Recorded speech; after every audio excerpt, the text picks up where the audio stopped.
মানুষ নিজের জীবনে ঈশ্বরকে খুব মান্য করে, ওনার জন্য কি না করে।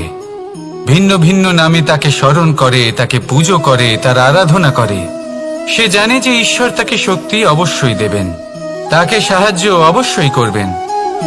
কিন্তু যখন প্রশ্ন আসে গুরু এবং ঈশ্বরের, তখন গুরুর মান কখনো কম হওয়া উচিত নয়। কারণ সত্যি বলতে কি, গুরুই হলেন সেই সিঁড়ি যা বেয়ে আপনি ঈশ্বরের কাছে পৌঁছানোর পথ খুঁজে পাবেন। সেই পথ আপনি গুরুর থেকেই পাবেন। গুরু না থাকলে আপনি কখনো ঈশ্বর লাভ করতেই পারবেন না। আর জীবনে অনেক সময় লক্ষ্যের থেকেও অনেক বেশি গুরুত্বপূর্ণ হলো পথ। তাই এই পথের সম্মান করতে শিখুন, অর্থাৎ গুরুকে সম্মান করতে শিখুন। কারণ গুরুই হলেন পরমেশ্বর। তাহলে আসুন আর আমার সাথে ভালোবেসে বলুন, রাধা রাধা। আপনার জীবনে আপনার প্রকৃত বন্ধু আসলে কে? আপনার সব থেকে শ্রেষ্ঠ মিত্র আসলে কে? তিনি যিনি সময় এলে পরে আপনাকে সাহায্য করেন, নাকি তিনি যিনি সময় এলে পরে আপনাকে অর্থ দেন? দেখুন, আমরা হলাম মানুষ, আমাদের জীবনে লেনদেন চলতেই থাকে। এটা আমাদের জীবনের অভিন্ন অংশ। কিন্তু অনেক সময় এমন হয় যে আমরা তাকেই নিজের প্রকৃত বন্ধু বলে মনে করি, যিনি আমাদের একটা বহুমূল্য উপহার দেন, ঠিক কিনা? এবার আপনার জীবনে সেই বহুমূল্য উপহার কোনটা, ওই অমূল্য মিত্র আসলে কে, সেই সিদ্ধান্ত হলো আপনার। কিন্তু যদি আপনি আমাকে জিজ্ঞেস করেন, তাহলে আমার মতে স্বর্ণ, হিরে, মুক্ত, ধন এগুলো বহুমূল্য নয়। বহুমূল্য হলো সঙ্গ, যখন আপনি একা হয়ে যাবেন, সময়, যখন আপনার তাকে প্রয়োজন হবে, সমর্পণ, যখন আপনার বিশ্বাসের প্রয়োজন পড়বে।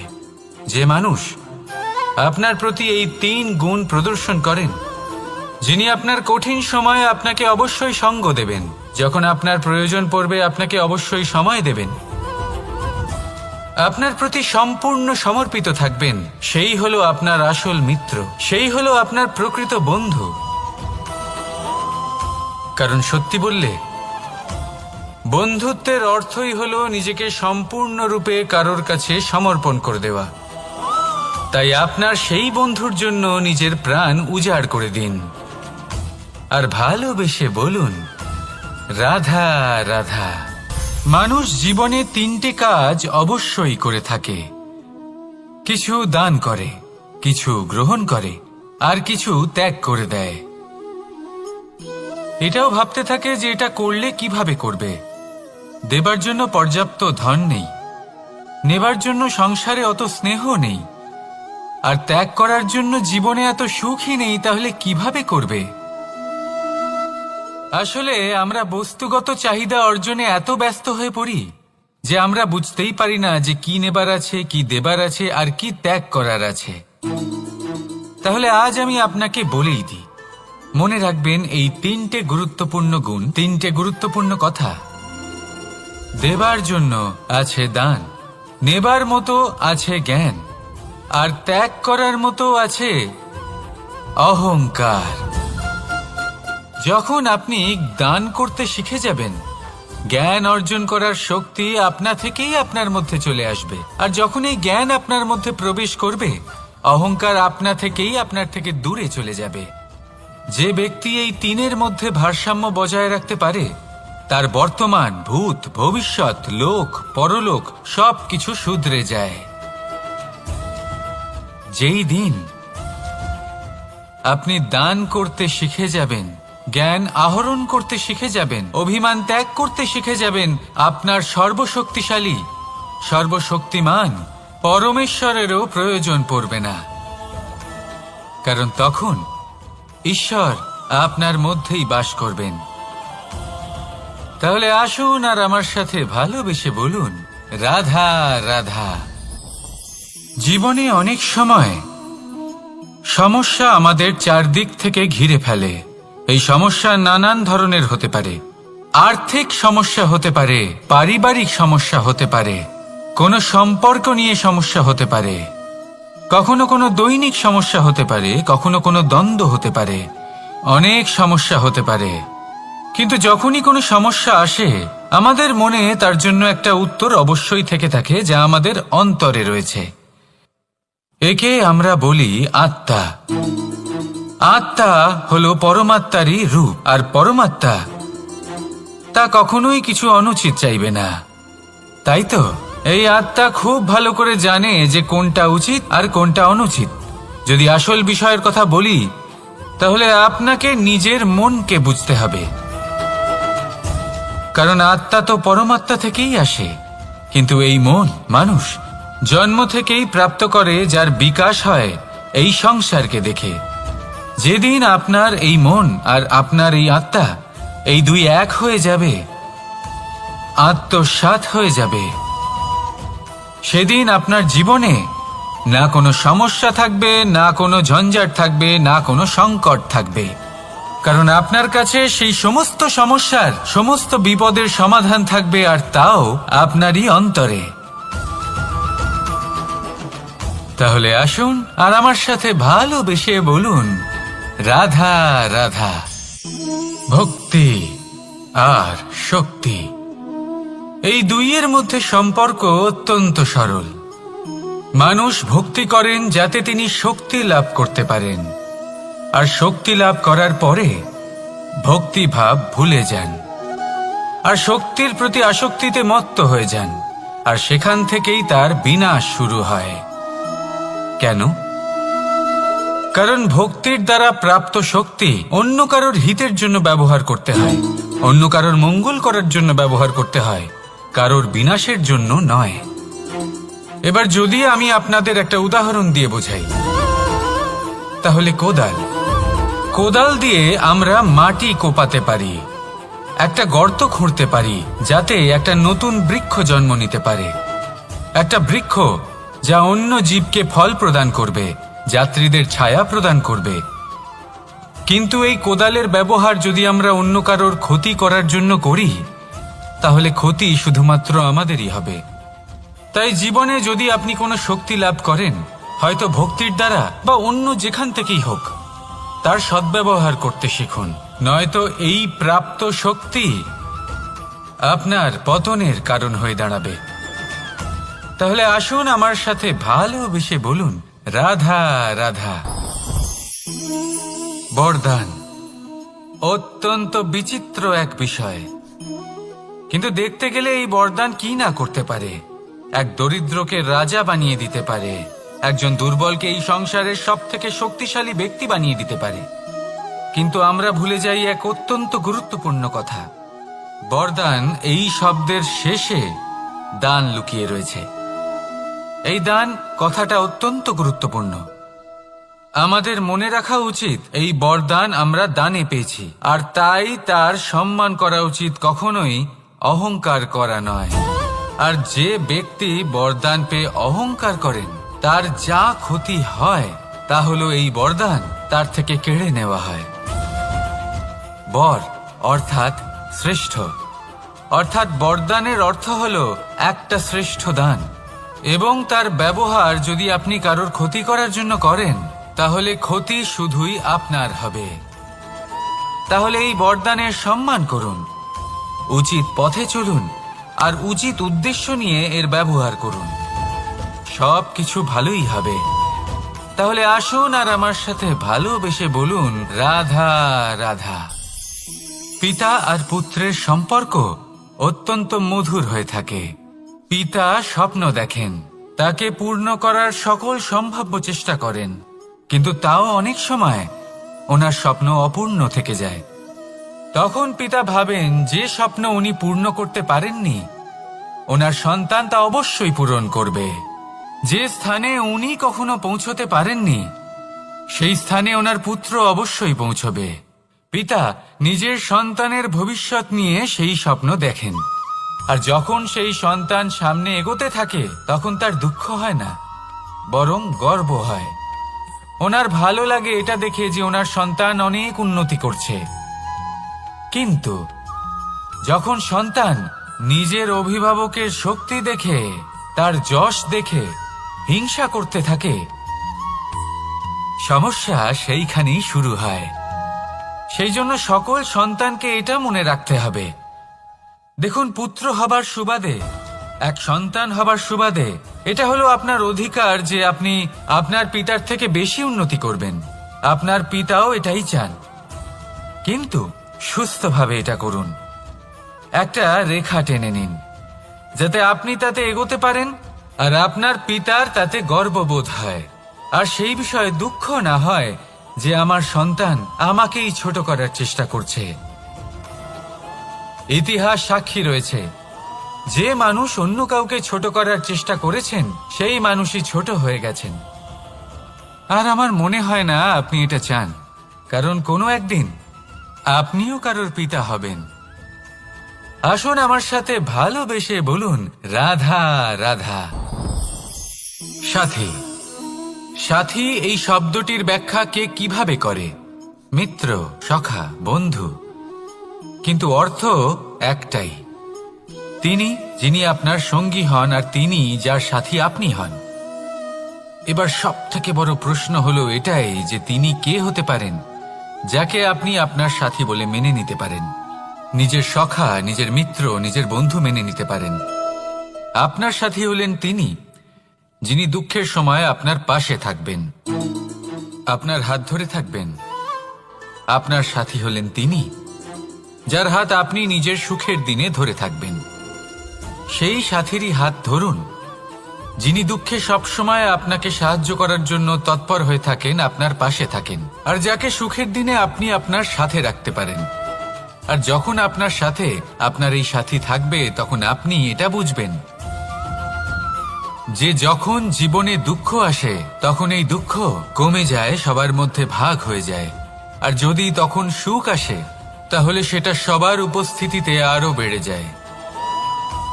এটাই হলো প্রেম, এটাই হলো ভালোবাসা, এটাই হলো সঙ্গ। যেমন সম্পর্ক আমার আর রাধার মাঝে। তাহলে আসুন আর আমার সাথে ভালোবেসে বলুন, রাধা রাধা। আমাদের মনে যখন কোনো প্রশ্ন ওঠে, কোনো দ্বন্দ্ব জাগে, তখন আমরা যাই আমাদের গুরুর কাছে, আমাদের আরাধ্যের কাছে গিয়ে জিজ্ঞেস করি। এইভাবেই একদিন আমি পৌঁছলাম আমার আরাধ্যের কাছে, আমার মহাদেবের কাছে, আর ওনাকে প্রশ্ন করলাম যে মহাদেব, জীবনে আনন্দ পাওয়ার, উৎসব পালনের, প্রেম ভাগ করে নেবার, জীবনকে উপভোগ করে নেওয়ার সর্বশ্রেষ্ঠ সময় কোনটা? মহাদেব হাসলেন আর উনি বললেন, জীবনে উৎসব পালনের সবথেকে শ্রেষ্ঠ দিন হলো মৃত্যুর ঠিক আগের দিনটা। প্রেম ভাগ করে নেওয়ার সবথেকে শ্রেষ্ঠ মুহূর্ত হলো মৃত্যুর ঠিক আগের মুহূর্ত। জীবনকে উপভোগ করে নেওয়ার সর্বশ্রেষ্ঠ প্রহর হলো মৃত্যুর এক প্রহর পূর্বে। তখন আমি চমকে গেলাম। আমি বললাম, কিন্তু মহাদেব, মৃত্যু তো অনিশ্চিত, আমরা জানিও না কবে আমাদের মৃত্যু হবে। মহাদেব আবার হাসলেন। উনি বললেন যে যদি আমরা এভাবে জীবন কাটাই যে আমরা জীবনের প্রত্যেক দিন, প্রত্যেক মুহূর্ত, প্রত্যেক প্রহর শেষ বলে মনে করি, তাহলে আমাদের সমস্ত জীবন আনন্দের সাথেই অতিবাহিত হবে। কি বলেন? তাহলে আপনিও এই কথা মনে রাখুন আর আমার সাথে ভালোবেসে বলুন, রাধা রাধা। জীবনে অগ্রসর হওয়ার জন্য আমাদের কাকে প্রয়োজন হয়? মাতা পিতা, বন্ধু, প্রেম, সাহায্য, অর্থ, পরিশ্রম, আশা। ভিন্ন ভিন্ন মানুষ ভিন্ন ভিন্ন বিকল্প চয়ন করে। যদি আমি আপনাকে বলি তাহলে জয় আর পরাজয়ের মন্ত্র দুটো শব্দের উপর নির্ভর করে, মেনে নেওয়া আর দৃঢ় হওয়া। যদি মেনে নেন তাহলে হেরে যাবেন, যদি দৃঢ় হন তাহলে নিশ্চিত রূপে জয়ী হবেন। যদি কখনো আপনি ক্লান্ত হয়ে ওঠেন, আপনি দুঃখী হন, পুরোপুরি ভেঙে পড়েছেন, তখন মেনে নেবেন না যে আপনি ভেঙে পড়েছেন, নয়তো হেরে যাবেন। তখন উল্টে স্থির করবেন যে যাই হয়ে যাক না কেন আমি জয়ী হবই। আর আপনি দেখবেন যে জয় নিশ্চিত রূপে আপনার কাছেই আসবে। তাহলে এই কথা মনে রাখবেন আর আমার সাথে ভালোবেসে বলবেন, রাধা রাধা। সময়, জীবন, কাল। দেখতে গেলে এই তিনটি শব্দ একটি শব্দেরই সমার্থক শব্দ মনে হয়, কিন্তু এই শব্দগুলির অর্থ কি সমান? কখনোই নয়। হ্যাঁ, এই সময় চলতে থাকে, জীবন চলতে থাকে, কালচক্র চলতে থাকে। এই সময় কেটে যায়, কিন্তু এই জীবন, একে যাপন করতে হয়। কি বলেন? এই জীবনে কিছু করুন বা কিছু না করুন, জীবন এমনি কেটে যাবে, আপনি জানতেও পারবেন না। কিন্তু সেটা আমাদের উদ্দেশ্য নয়, একে যাপন করতে হবে। এই জীবনে প্রেরণা পেতে শিখুন, প্রেরণা দিতে শিখুন, আহ্বান গ্রহণ করতে শিখুন, আহ্বান জানাতে শিখুন, মহান কাজ করতে শিখুন, ধন্যাত্মক বোধ জাগিয়ে তুলুন। জীবন অতিবাহিত করার অর্থ কি তা আপনি শিখে যাবেন। কারণ সময় কেটে যায়, সমস্ত যুগ কেটে যায়, কিন্তু জীবনের রীতি জীবন কাটিয়ে দেওয়া নয়, জীবন যাপন করা। এই জীবন সম্পূর্ণরূপে অনুভব করতে হবে, নতুন পথ বানাতে হবে। এবারে যদি এই জীবন বাঁচার সময় একবার ভেবে দেখুন, যদি মনে প্রেম থাকে, সদ্ভাবনা থাকে, তাহলে কি হবে? এই জীবনকে বাঁচার অনুভূতিটাই অন্যরকম হয়ে যাবে, একটা আনন্দময় অনুভূতি লাভ করবেন। তাহলে এটাই করুন আর আমার সাথে ভালোবেসে বলুন, রাধা রাধা। আপনি কি কখনো কোনো জলের ধারা দেখেছেন? তার সামনে যতই মাটি থাকুক না কেন, যতই কাদা থাকুক না কেন, যখন এই জলের ধারা বইতে আরম্ভ করে দেয়, তখন এই কাদাকে নিজেই ধুয়ে নিয়ে যায়। ওই কাদাকে ধুয়ে দেয় এবং নিজের পথ নিজেই তৈরি করে নেয়। তাহলে আপনিও এরকম জলের মতো হয়ে উঠুন। যদি হয়ে উঠতে পারেন, তাহলে নিজের মনের, নিজের ভাবনার, নিজের জীবনের যত অনাবশ্যক তত্ত্ব আছে, অনুপযোগী অংশ রয়েছে, অর্থাৎ অপরিষ্কার অংশ রয়েছে, তা নিজে থেকেই নির্মল হয়ে উঠবে। আর যেরকম জলের ধারা কখনো থেমে থাকে না, সব সময় বয়ে চলে, সেইভাবে আপনিও কখনোই থামবেন না। সবসময় বয়ে চলুন, এগোতে থাকুন। পথে যদি অনেক বিপদ আসে, সমস্যা আসে, থামবেন না, তার উপর নিরন্তর প্রহার করুন, নিরন্তর প্রয়াস করুন আর অগ্রসর হন। আপনি ভেবে দেখুন, এই জলের ধারা কখনো থেমে থাকে না, সবসময় বয়ে চলে, বিপদের সম্মুখীন হয়ে তাকে সাথে বয়ে নিয়ে চলে। সেই জন্য জলের ধারা, প্রবাহমান এই ধারা, এর থেকে কখনো দুর্গন্ধ আসে না, এতে কখনো ময়লা জমতে পারে না, বরং পালিত হয় সুন্দর প্রাণবন্ত জীবজন্তু, যেমন সুন্দর ছোট মাছ।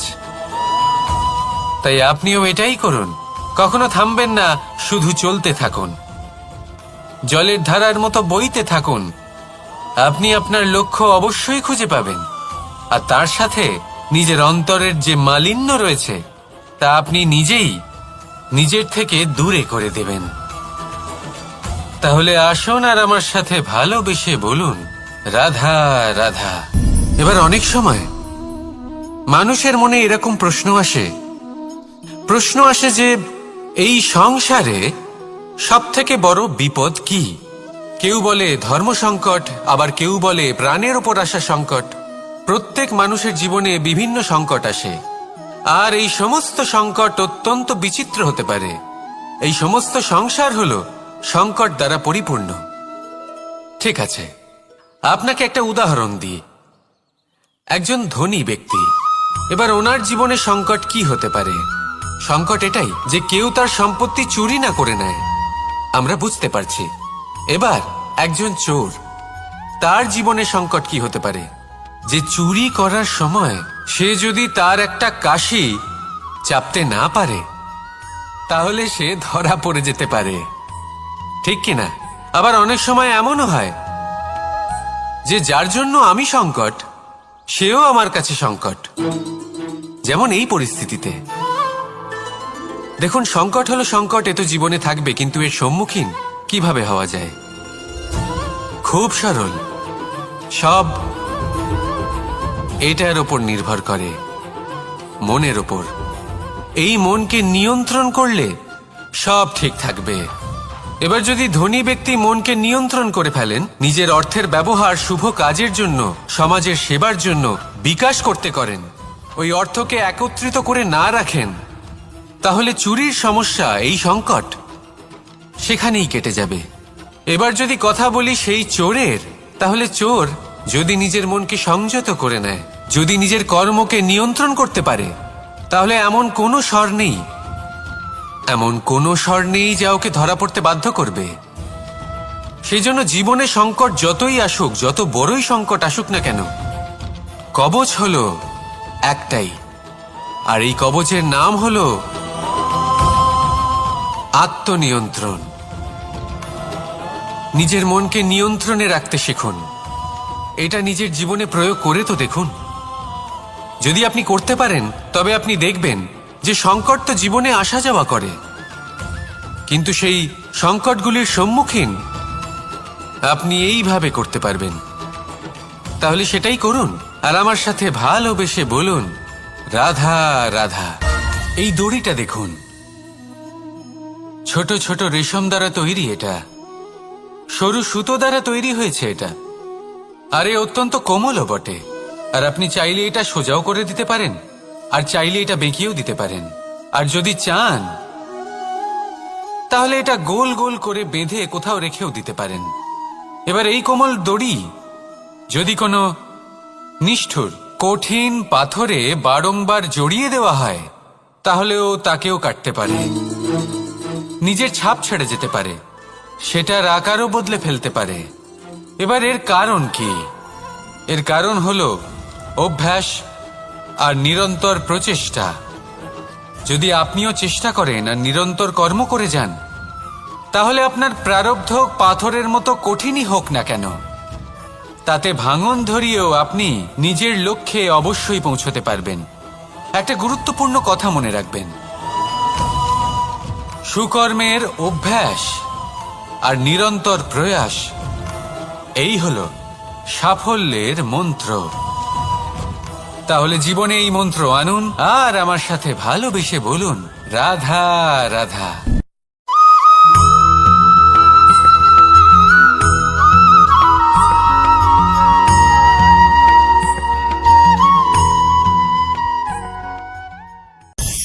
কখনো কখনো মানুষ মনে করেন যে সে নিজেই সব থেকে বেশি শক্তিশালী, তিনি হলেন জ্ঞানী।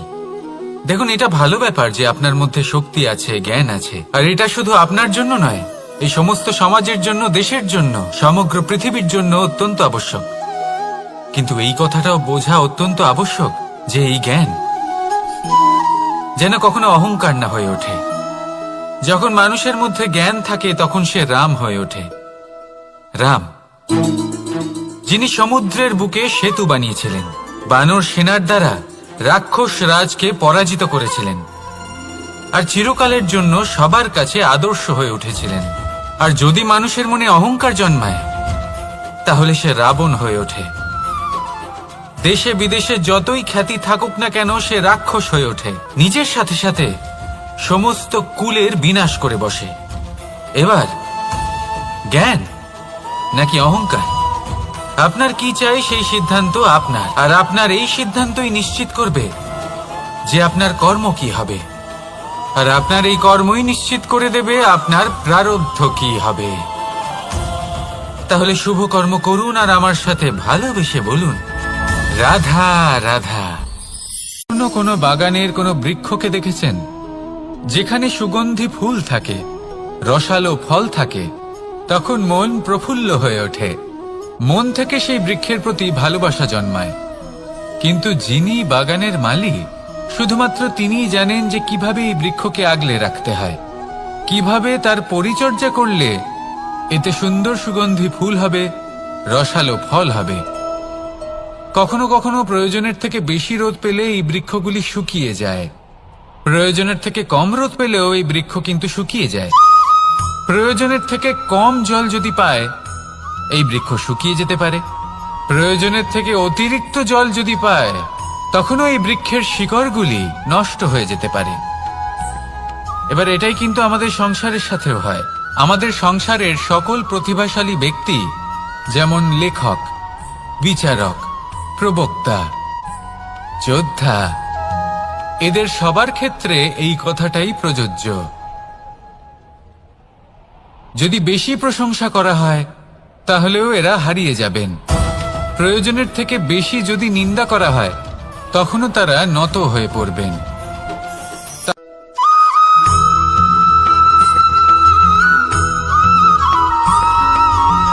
পঞ্চতত্ত্বের মধ্যে দ্বিতীয় তত্ত্ব হল ধরণী, ভূমি, যাকে আমরা ধরণী মাতা বলি। এই ধরণী ধৈর্য ধারণ করে, আর এর ওপরেই আমাদের সমগ্র সংসার নির্ভরশীল। কারণ এই ভূমি সহ্য ক্ষমতা রাখে, এর সহ্য ক্ষমতা হল অপরিসীম। সন্তান যতই আঘাত প্রদান করুক না কেন, প্রেম পূর্বক সহ্য করে, আর তার বদলে অমূল্য রত্ন প্রদান করে। সন্তান যদি হাল চালায় তাহলে তার বদলে তাকে অন্ন প্রদান করে। এটাই হলো ধরণী। এবার এর থেকে আমরা কি শিক্ষা পেতে পারি? এটাই যে কারোর জন্য কিছু করা বা কাউকে কিছু দেওয়া মনে কোনো কামনা ছাড়াই। আর এই কথাটা বুঝে যান, যদি কারোর জন্য কামনা না রেখে বা কোনো পাওয়ার আশা না রেখে কারোর জন্য কিছু করেন বা কারোকে কিছু দেন, যদি এটা আপনি শিখতে পারেন তবে আপনি ভালোবাসতে শিখে গেছেন। আর সেই জন্যই এই ধরিত্রীকে মাতা বলা হয়। কারণ মাতা শুধু উনি নন যিনি গর্ভে সন্তানকে ধারণ করেন, মাতা তো উনিও যিনি জীবন বাঁচতে শেখান, যিনি জীবন বাঁচার উদাহরণ প্রদান করেন। তাহলে ধরণীর থেকে এই নিঃস্বার্থ ভাব শিখুন, নিঃস্বার্থ ভালোবাসা শিখুন, আর এই ভালোবাসার সাথেই বলুন রাধা রাধা।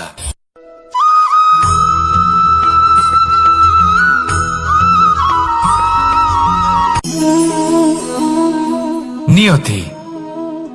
রাধা আমাকে বলে, কৃষ্ণ, যদি তুমি জানো যে নিয়তিতে কি আছে তাহলে তাকে বদলে দাও না কেন? মহাদেব আমাকে বলেন যে শ্রীকৃষ্ণ, যদি আপনি এটা জানেন যে সাম্বের নিয়তি এটাই, তাহলে আপনি তাকে বদলানোর চেষ্টা কেন করেন? কেন? কারণ আমি একজন পিতা, আর পিতার কর্তব্য এটাই, তিনি যেন সম্ভাব্য সব চেষ্টা করেন নিজের সন্তানের মঙ্গলের জন্য। নিয়তি আমি জানি, কিন্তু এটাও আমি জানি যে কর্মের থেকে বড় আর কোনো নিয়তি হতে পারে না। অভিজ্ঞতাও রয়েছে যে কর্মের হাতে নিয়তির এই চক্র বদলে যেতে পারে। তাই জীবনে যদি আপনার কখনো এমন মনে হয় যে এটা তো অসম্ভব, তখনও চেষ্টা করা কখনোই ছাড়বেন না। কে বলতে পারে আপনারই কর্মের কোনো এক বীজ হয়তো নিয়তির চাকায় আটকে গেল, আর নিয়তিকে নিজের পথ পাল্টাতে হলো, ঠিক কিনা? সেই জন্য নিয়তিকে ভাগ্য মেনে নিয়ে চুপ করে বসে থাকবেন না। নিজের নিয়তি স্বয়ং নিজের কর্মের দ্বারা নির্ধারিত করুন, কারণ আপনার এই কর্মের ওপরেই আপনার অধিকার রয়েছে। আর এই অধিকারকে নিয়তি অনেক সময় সম্মানও করে। তাহলে আসুন আর আমার সাথে ভালোবেসে বলুন রাধা রাধা।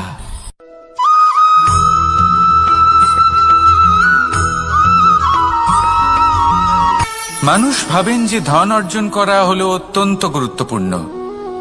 তিনি আজীবন ধন অর্জন করতে থাকেন, ধন অর্জন করার চেষ্টা করতে থাকেন। সে যাই হয়ে যাক না কেন, পরিশ্রম করতে থাকেন। স্বাস্থ্যের দিকে নজর দেন না, না উচিত সময় খাবার খান, না উচিত সময় ঘুমোতে যান, না পর্যাপ্ত সময় পর্যন্ত ঘুমন, কিছুই না। ধন অর্জন করতেই থাকেন, করতেই থাকেন। আর কিছু সময় পরে যখন তিনি অসংখ্য ধন লাভ করে ফেলেন, তখন তার সাথে ওনার শরীরে অনেক রোগ বাসা বাঁধে। এইসব রোগের উপচার করতে করতে সেই সমস্ত ধন যা উনি অর্জন করেছেন তা তিনি ব্যয় করে ফেলেন। শেষ পর্যন্ত কি হয়? আমরা যেভাবে এসেছি ঠিক সেইভাবেই ফিরে যাই, ধন এখানেই থেকে যায়। দেখুন, একটা অত্যন্ত গুরুত্বপূর্ণ কথা রয়েছে যে আপনার বোঝা উচিত। এই যে ধন, তার ব্যবহার করুন জীবনকে আরো ভালো করে তোলার জন্য। ধনের সদ্ব্যবহার করা উচিত, এমন যেন না হয় এই ধন আপনাকে ভোগ করে ফেলে। এই জীবনকে নিশ্চিত রূপে আরো শ্রেষ্ঠ করে তুলুন, কিন্তু এই ধন অর্জন করার এই প্রক্রিয়াতে নিজের সারা জীবনকে নষ্ট করে ফেলবেন না। এই জীবন উপভোগ করতে শিখুন, আর আমার সাথে ভালোবেসে বলুন, রাধা রাধা।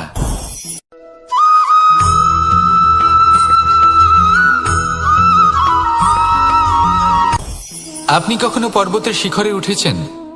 আপনি দেখতে পাবেন পর্বতের পদতলে প্রচুর সুন্দর ফুল রয়েছে, সবুজ বনানী রয়েছে। যত আপনি ওপরে উঠতে থাকবেন তত ফুল কমতে থাকবে, সবুজ বনানী কমতে থাকবে। আরো কিছুটা ওপরে উঠলে কাঁটা জাতীয় গাছ দেখতে পাবেন, শুকনো গাছ দেখতে পাবেন। আরো যদি ওপরে ওঠেন তাহলে পাষাণ দেখতে পাবেন। আরো ওপরে উঠলে হিমখণ্ড দেখতে পাবেন। এই যে পর্বত, তা মনুষ্য জীবনের সবথেকে উত্তম উদাহরণ। মানুষ যখন সাফল্যের শিখরে পৌঁছতে চান, মহানুভবতার শিখরে পৌঁছতে চান, পথে যত আস্তে আস্তে উপরে উঠতে থাকেন ততই ভৌতিক বস্তু তার থেকে বিচ্ছিন্ন হতে থাকে। যদি তিনি সেই ভৌতিক বস্তুগুলি ত্যাগ না করতে পারেন তাহলে কখনোই সেই স্থানে পৌঁছতে পারবেন না। আর মানুষ যদি উচিত ত্যাগ করতে পারেন, পথে অগ্রসর হতে থাকেন, এগোতে থাকেন, তাহলে একদিন না একদিন তিনি মহানুভবতার, জ্ঞানের, সাফল্যের হিমের স্বাদ অবশ্যই লাভ করবেন। মনে রাখবেন, মানব জীবনে ত্যাগ হলো অত্যন্ত গুরুত্বপূর্ণ অংশ। আসুন আমার সাথে ভালোবেসে বলুন, রাধা রাধা।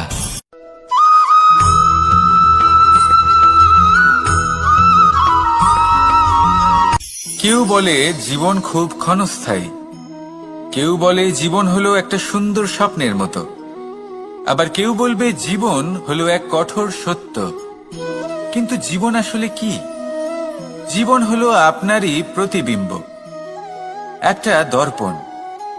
অর্থাৎ আপনি জীবনকে সেইভাবেই পাবেন যেরকম আপনি নিজেকে প্রতিপন্ন করবেন।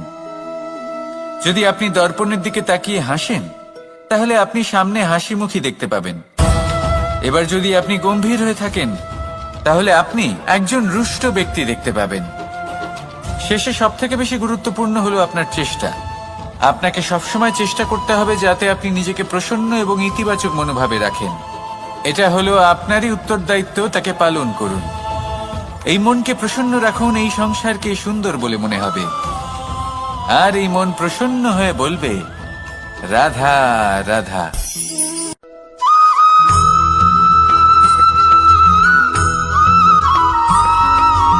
আমাদের শরীর প্রকৃতির সর্বশ্রেষ্ঠ রচনা। যে অঙ্গ প্রত্যঙ্গ আমরা লাভ করেছি, প্রত্যেকটির মধ্যে একটি নিজস্ব বার্তা রয়েছে। একটু ভেবে দেখুন, দুটি চোখ দিয়েছে দেখার জন্য, দুটি কান দিয়েছে শোনার জন্য, নাসিকাও আছে দুটি, দুটি হাত দিয়েছে দ্বিগুণ পরিশ্রম করার জন্য। কিন্তু জীব শুধুমাত্র একটি। তার উপরেও তীক্ষ্ণ বলিষ্ঠ দাঁত দিয়েছে তার রক্ষার জন্য।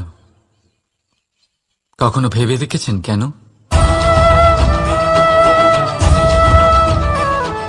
কারণ শব্দ আর শব্দের প্রয়োগ মানুষের সবচেয়ে বড় অস্ত্র, যার প্রয়োগ যত ভেবেচিন্তে করা যায়, মানুষ তার জীবনে ততটাই উপরে উঠতে পারে। তাহলে মনে রাখুন, দেখুন, শুনুন আর বুঝুন বেশি, বলুন কম।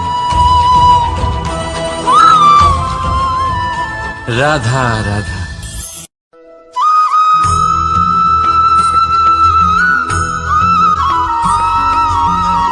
জীবন কিসের উপর নির্ভরশীল? ধনের ওপর?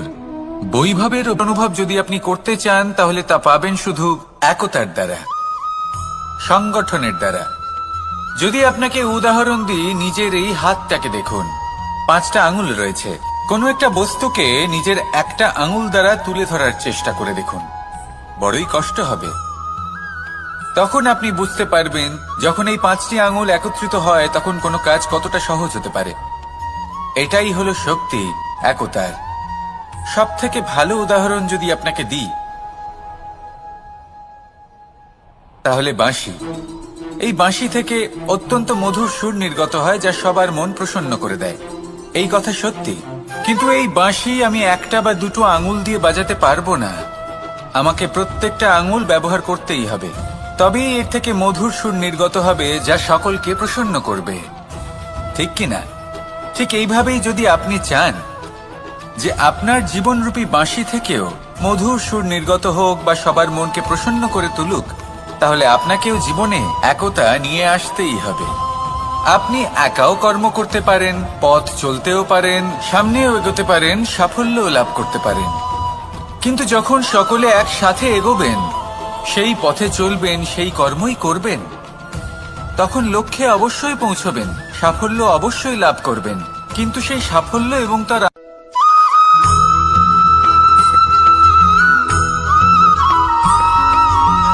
এই সংসারে সব থেকে বেশি কোমল বস্তু হলো রেশম। এই রেশম এতটাই কোমল হয় যে এর পুরো একটা থান শুধুমাত্র একটা হাতে ধরা সম্ভব। কখনো ভেবে দেখেছেন এই রেশম কিভাবে হয়? একটি কীট তার লালার দ্বারা উৎপন্ন হয়। এই কীট সেই রেশমকে পাক দিতে থাকে, পাক দিতেই থাকে, আর আস্তে আস্তে তার মধ্যেই জড়িয়ে পড়ে। শেষে ওর এই সুন্দর অমূল্য সৃষ্টি রেশমের এই সুতো তার নির্মাণ কার্য পূর্ণ হয়, কিন্তু তাতেই ও নিজে বন্দী হয়ে যায়। নিজেরই মায়াজালের এই বন্দী গৃহে নিজেই ফেঁসে যায়।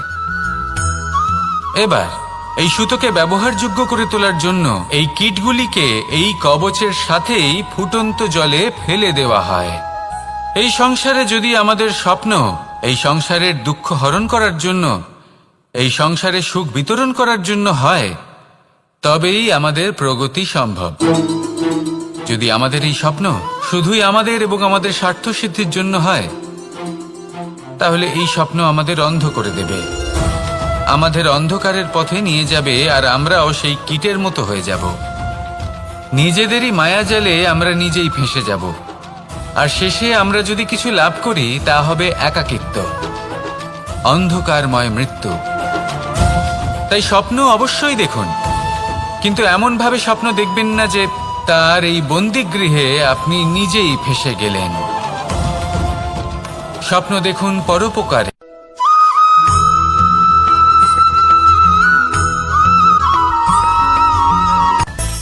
মানুষের মধ্যে একটা বিচিত্র প্রবৃত্তি থাকে, অন্য সকলের বিষয়ে, তাদের জীবনের বিষয়ে, তাদের ব্যক্তিত্বের বিষয়ে, তাদের ভবিষ্যতের বিষয়ে অনুমান করা।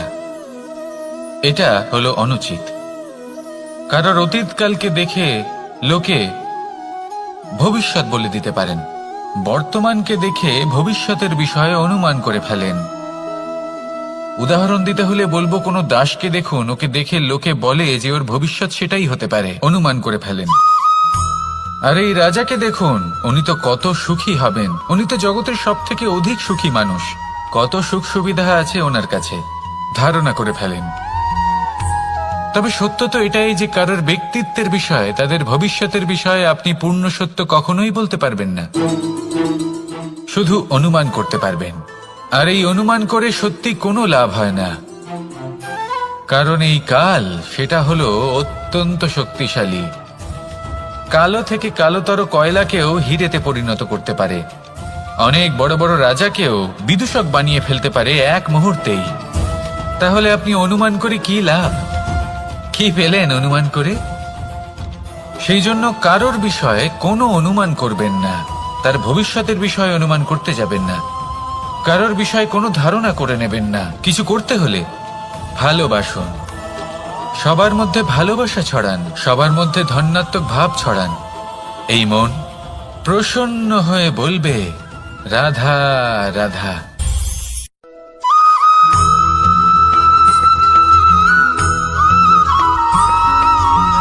পঞ্চতত্ত্বের মধ্যে দ্বিতীয় তত্ত্ব হল ধরণী, ভূমি, যাকে আমরা ধরণী মাতা বলি। এই ধরণী ধৈর্য ধারণ করে, আর এর ওপরেই আমাদের সমগ্র সংসার নির্ভরশীল। কারণ এই ভূমি সহ্য ক্ষমতা রাখে, এর সহ্য ক্ষমতা হলো অপরিসীম। সন্তান যতই আঘাত প্রদান করুক না কেন, প্রেম পূর্বক সহ্য করে, আর তার বদলে অমূল্য রত্ন প্রদান করে। সন্তান যদি হাল চালায়, তাহলে তার বদলে তাকে অন্ন প্রদান করে। এটাই হলো ধরনী। এবার এর থেকে আমরা কি শিক্ষা পেতে পারি? এটাই যে কারোর জন্য কিছু করা বা কাউকে কিছু দেওয়া মনে কোনো কামনা ছাড়াই। আর এই কথাটা বুঝে যান, যদি কারোর জন্য কামনা না রেখে বা কোনো পাওয়ার আশা না রেখে কারোর জন্য কিছু করেন বা কারোকে কিছু দেন, যদি এটা আপনি শিখতে পারেন, তবে আপনি ভালোবাসতে শিখে গেছেন। আর সেই জন্যই এই ধরিত্রীকে মাতা বলা হয়। কারণ মাতা শুধু উনি নন যিনি গর্ভে সন্তানকে ধারণ করেন, মাতা তো উনিও যিনি জীবন বাঁচতে শেখান, যিনি জীবন বাঁচার উদাহরণ প্রদান করেন। তাহলে ধরনীর থেকে এই নিঃস্বার্থ ভাব শিখুন, নিঃস্বার্থ ভালোবাসা শিখুন, আর এই ভালোবাসার সাথেই বলুন রাধা রাধা।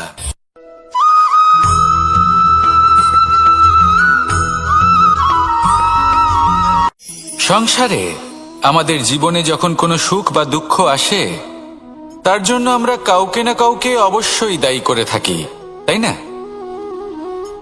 এই ব্যক্তি আমাদের সাথে এরকম কাজ করেছেন, তাই আমার সাথে এমন হলো। ওই ব্যক্তি যদি এমনটা না করতেন, তাহলে আজ আমি ওই স্থানে পৌঁছতে পারতাম। সবই আপনার দৃষ্টিভঙ্গির ওপর নির্ভরশীল। আর যদি আপনার দৃষ্টিভঙ্গি এমন হয়, তাহলে তা অনুচিত। সত্যি কথা বলতে, এই সংসারে ভিন্ন ভিন্ন ধরনের মানুষ আছে। এটা আপনার উপর নির্ভর করছে কিভাবে তাদের স্বাগত জানাবেন। একবার ভাবুন, আমি আমার দুটো হাত সামনে নিয়ে এলাম, দুটো মুঠো খুলে দিলাম। দুই প্রকারের মানুষ আসবেন, কিছু না কিছু দিয়ে যাবেন। এই মুঠো যদি আমি বন্ধ করে দিই, তাহলে না কেউ আমাকে কিছু দিতে পারবে, না আমার কিছু যাবে আসবে। নিশ্চয়ই বুঝতে পারছেন এই দুই ধরনের ব্যক্তি কারা এবং তারা কি দিয়ে যান। আমি যদি নিজের মুঠো খুলে দিই, তাহলে কিছু ভালো মানুষ আসবেন, আমাকে আনন্দ, সন্তুষ্টি, জ্ঞান প্রদান করে যাবেন, ভালো অভিজ্ঞতা দিয়ে যাবেন। কোনো খারাপ ব্যক্তি যদি আসেন, তাহলে তিনিও খারাপ অভিজ্ঞতা দেবেন, যার থেকে আমি শিক্ষা লাভ করব। এই সব কিছু আমি লাভ করতে পারি। মুঠো যদি বন্ধ করে রাখি, তাহলে আমি কিছুই পাবো না। দেখুন, এই সংসারে প্রত্যেকের জীবনে এইরকম। প্রত্যেকের জীবনে সবকিছুই আছে, ভালো খারাপ দুই মানুষই আছে। ভালো অভিজ্ঞতা আছে, খারাপ অভিজ্ঞতা আছে। নির্ভর করছে আপনার উপর যে আপনি কি করবেন, এনাদের স্বাগত কিভাবে জানাবেন, কার থেকে কি বুঝবেন, কি শিখতে পারবেন, আর কোন দৃষ্টিভঙ্গি নিয়ে অগ্রসর হবেন। এটাই নির্ধারণ করবে যে আপনার জীবন কেমন হবে। আসুন আমার সাথে ভালোবেসে বলুন রাধা রাধা।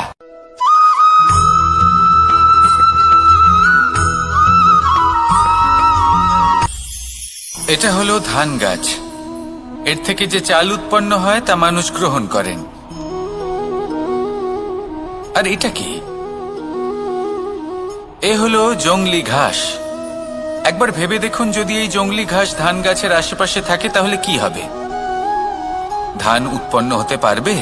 তা উৎকৃষ্ট হতে পারবে? আমরা কি তা গ্রহণ করতে পারবো? কখনোই নয়। এই জংলি ঘাস ধানকে নষ্ট করে দেবে, কিন্তু নিজে জীবিত থাকবে। এটাই হলো আজকের শিক্ষা।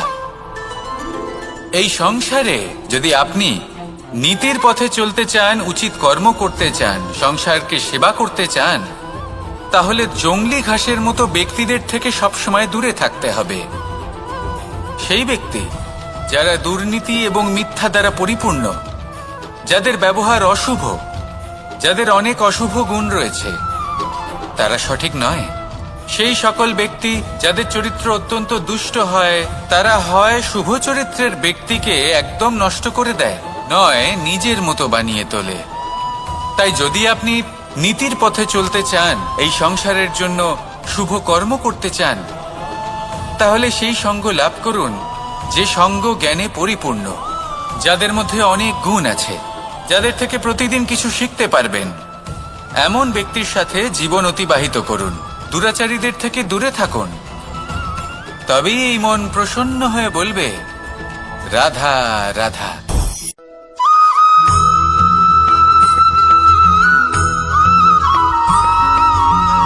মানুষের মানসিকতা এমন হয় যে সে যতটা করে আশা করে যে তার থেকে অনেক বেশি তার বদলে সে পাবে।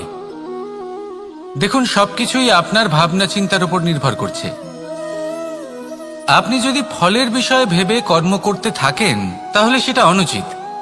জীবনের আসল আনন্দ হলো নিজের কর্ম করতে থাকা, ফলের চিন্তা করা উচিত নয়। যদি আপনি এরকম ভাবেন যে আমি এতটা করছি, আমার এতটা পাওয়া উচিত, সেই ভাবনা অনুচিত।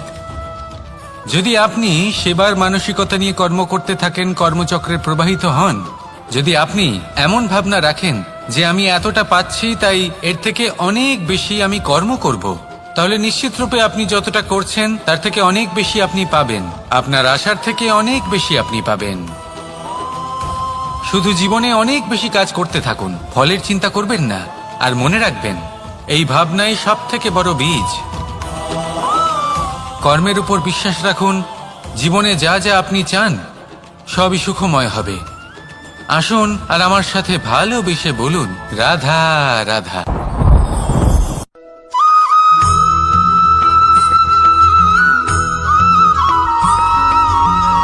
আপনি কখনো কোনো বাজকে নিজের বাসা বানাতে দেখেছেন? এই বাজ যখনই কোনো বাসা বানায় তখন উঁচু গাছের ডালে বা কোনো পর্বতের শিখরে বাসা বানায়, অনেক উচ্চতায়। আর সেখানে তার সন্তানও জন্মগ্রহণ করে। যখন এই সন্তানেরা জন্মায় তখন এই বাজ খুবই ভালোবেসে এবং খুব সাবধানে এদের পালন পোষণ করে। নিজের ঠোঁট দিয়ে তাদের ঠোঁটে খাবার পরিবেশন করে। কিন্তু যেই সেই সন্তানেরা হৃষ্টপুষ্ট হয়ে যায় এবং সেই কথা বাজ নিজে বুঝতে পেরে যায়, সেই বাজ নিজেই সেই বাসা ছিন্ন ভিন্ন করে দেয়। সেই সন্তান যাদের সবেমাত্র ডানা গজিয়েছে, কিভাবে উড়তে হয় তারা জানে না, সেই সন্তানগুলিকে উচ্চতা থেকে ঠেলে দেয়। সেই সন্তান প্রথমে ভয়ভীত হয়ে যায়। তারা সামনে মৃত্যুকে দেখতে পেয়ে ভয়ের কারণে তাদের ডানা ঝাপটাতে থাকে। আর সেই প্রক্রিয়াতেই সেই সন্তানগুলি উড়তে শুরু করে দেয়। এবার এই ঘটনায় আমরা কি শিক্ষা পেতে পারি? এটাই, যদি আপনি মাতা পিতা হন তাহলে নিজের সন্তানকে অবশ্যই স্নেহ করুন, কিন্তু তাদেরকে নিজের আঁচলের তলায় বেঁধে রাখবেন না। যদি আপনি চান আপনার সন্তান জীবনে উন্নতি করুক, তাহলে নিজের মুঠো থেকে তাদের স্বতন্ত্র করে দিন। এই সংসারে সংঘর্ষ করতে দিন। সেই সন্তান নিজেই বুঝতে পারবে যে জন্মের সময় পাওয়া ডানা কি করে ব্যবহার করতে হয়। আর আপনার চোখের সামনে আপনার সন্তান এই আকাশে উড়তে থাকবে। তাহলে আসুন আমার সাথে ভালোবেসে বলুন, রাধা রাধা।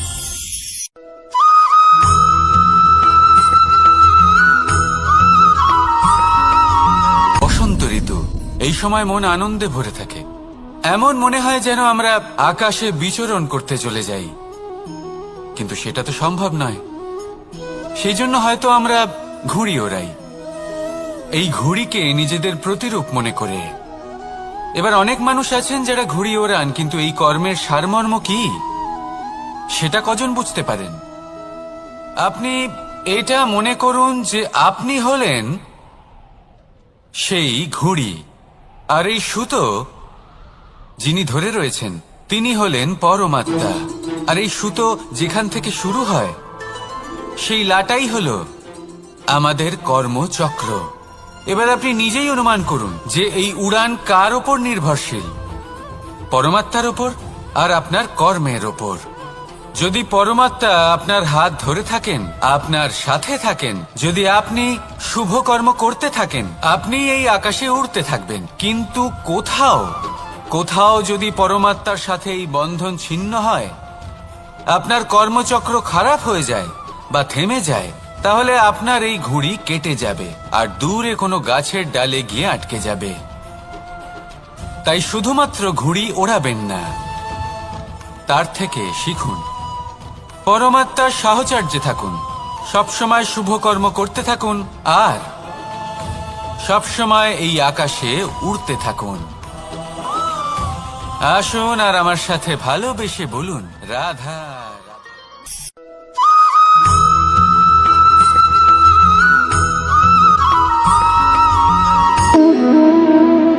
সম্পর্ক হলো আমাদের জীবনের একটি আধার। কিছু সম্পর্ক এমন যা আমরা জন্মসূত্রে লাভ করি, যেমন পরিবার, মা, বাবা। কিছু সম্পর্ক আছে যা আমরা জীবনে অর্জন করে থাকি, তা সে প্রেমের হোক, স্নেহের হোক বা বন্ধুত্বের। এই সকল সম্পর্ক লাভ করার বা গড়ে তোলার 5টি ধাপ রয়েছে। প্রথম ধাপ, কোনো ব্যক্তির সাথে আলাপ হওয়া, তার সাথে কথা বলা বা তাকে দেখা। দ্বিতীয় ধাপ, সে ব্যক্তিকে আমাদের ভালো লাগা। তৃতীয় ধাপ, আমাদের এটা চাইতে শুরু করা যে জীবনে এই ব্যক্তি যেন আমাদের বন্ধু হন, আমাদের জীবনে থাকেন, বা আমাদের কাউকে ভালোবেসে ফেলা আর এটা আমাদের ভাবা বা চাওয়া যে সেই ব্যক্তি যেন আজীবন আমার সাথে থাকেন, আমার জীবনে আমার সাথী হয়ে। চতুর্থ ধাপ, লাভ করা। এবার এই ধাপটি অনেক মানুষের পক্ষেই খুবই সরল হয়, বড়ই সরল ভাবে নিজেদের সঙ্গীকে লাভ করে থাকে। কিছু মানুষের জন্য এই ধাপ অত্যন্ত কঠিন হয়ে থাকে। অনেক প্রতিকূল পরিস্থিতির উপর জয়লাভ করে তারা সঙ্গীকে লাভ করেন, কিন্তু লাভ অবশ্যই করেন। এরপরে আসে পঞ্চম, অন্তিম এবং সব থেকে গুরুত্বপূর্ণ ধাপ। সেটা হলো সেই সম্পর্ক পালন করা। এটা হলো এমন এক বিষয় যা প্রত্যেক মানুষের শেখা উচিত। যদি ব্যক্তি নিজের জীবনে সম্পর্ক রক্ষা করতে শিখে যান, তবে প্রত্যেক সম্পর্ক তার জীবনকে স্বর্গ করে তুলবে। আসুন আর আমার সাথে ভালোবেসে বলুন, রাধা রাধা।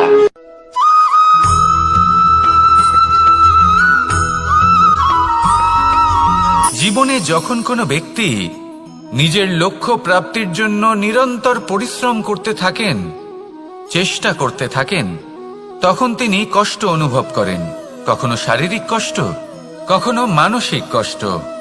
এবার উনি এটা ভাবতে থাকেন যে আমি কি উচিত করছি নাকি অনুচিত করছি।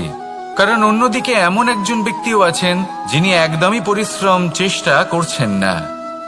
তিনি মদিরা পান করেন, বিলাসিতায় জীবন কাটান, অলস প্রকৃতির হয়ে ওঠেন, নিদ্রাতে বিলীন হয়ে থাকেন আর ভাবেন যে তিনি সুখ লাভ করছেন। কিন্তু এরকম কেন হয়? কারণ যখন আমরা সৎ পথে থাকি, উচিত পথে চলি, লক্ষ্য প্রাপ্ত করার জন্য চেষ্টা করতে থাকি, তখন আমাদের ভেতরে থাকা নেতিবাচক শক্তি এবং পাপ এই দেহকে ত্যাগ করে দেয়। আর এই অনুভূতিটাই আমাদের দুঃখের অনুভূতি দেয়, কষ্ট দেয়। এবার সেখানে যদি আমরা কুপথে চলি, অনুচিত পথে চলতে থাকি, তাহলে আমাদের ভেতরে থাকা পুণ্য এবং ধনাত্মক শক্তি আমাদের দেহ ত্যাগ করে দেয়। আর এই অনুভূতির কারণেই আমরা সুখ অনুভব করি। কিন্তু কখনো ভাববেন যে এই সুখ বেশি সময় পর্যন্ত থাকে না।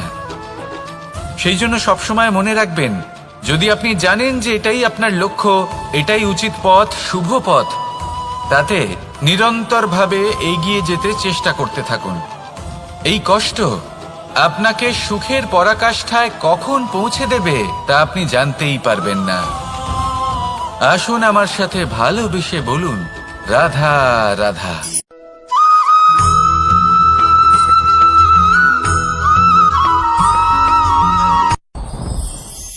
সাথী। সাথী এই শব্দটির ব্যাখ্যা কে কিভাবে করে? মিত্র, সখা, বন্ধু। কিন্তু অর্থ একটাই, তিনি যিনি আপনার সঙ্গী হন আর তিনি যার সাথী আপনি হন। এবার সব থেকে বড় প্রশ্ন হলো এটাই যে তিনি কে হতে পারেন যাকে আপনি আপনার সাথী বলে মেনে নিতে পারেন, নিজের সখা, নিজের মিত্র, নিজের বন্ধু মেনে নিতে পারেন। আপনার সাথী হলেন তিনি যিনি দুঃখের সময় আপনার পাশে থাকবেন। আপনার হাত ধরে থাকবেন। আপনার সাথী হলেন তিনি, যার হাত আপনি নিজের সুখের দিনে ধরে থাকবেন। সেই সাথীরই হাত ধরুন, যিনি দুঃখে সবসময় আপনাকে সাহায্য করার জন্য তৎপর হয়ে থাকেন, আপনার পাশে থাকেন, আর যাকে সুখের দিনে আপনি আপনার সাথে রাখতে পারেন।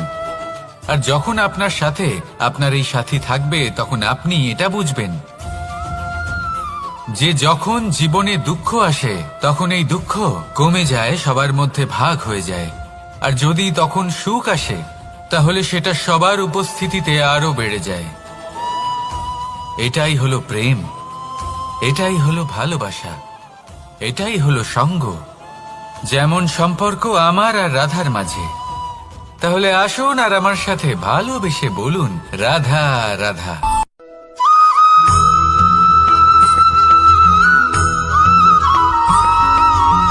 পঞ্চতত্ত্বের মধ্যে দ্বিতীয় তত্ত্ব হল ধরণী, ভূমি, যাকে আমরা ধরণী মাতা বলি। এই ধরণী ধৈর্য ধারণ করে, আর এর ওপরেই আমাদের সমগ্র সংসার নির্ভরশীল। কারণ এই ভূমি সহ্য ক্ষমতা রাখে, এর সহ্য ক্ষমতা হলো অপরিসীম। সন্তান যতই আঘাত প্রদান করুক না কেন, প্রেম পূর্বক সহ্য করে, আর তার বদলে অমূল্য রত্ন প্রদান করে। সন্তান যদি হাল চালায়, তাহলে তার বদলে তাকে অন্ন প্রদান করে। এটাই হলো ধরণী। এবার এর থেকে আমরা কি শিক্ষা পেতে পারি? এটাই যে কারোর জন্য কিছু করা বা কাউকে কিছু দেওয়া মনে কোনো কামনা ছাড়াই। আর এই কথাটা বুঝে যান, যদি কারোর জন্য কামনা না রেখে বা কোনো পাওয়ার আশা না রেখে কারোর জন্য কিছু করেন বা কারোকে কিছু দেন, যদি এটা আপনি শিখতে পারেন, তবে আপনি ভালোবাসতে শিখে গেছেন। আর সেই জন্যই এই ধরিত্রীকে মাতা বলা হয়। কারণ মাতা শুধু উনি নন যিনি গর্ভে সন্তানকে ধারণ করেন, মাতা তো উনিও যিনি জীবন বাঁচতে শেখান, যিনি জীবন বাঁচার উদাহরণ প্রদান করেন। তাহলে ধরণীর থেকে এই নিঃস্বার্থ ভাব শিখুন, নিঃস্বার্থ ভালোবাসা শিখুন, আর এই ভালোবাসার সাথেই বলুন, রাধা রাধা।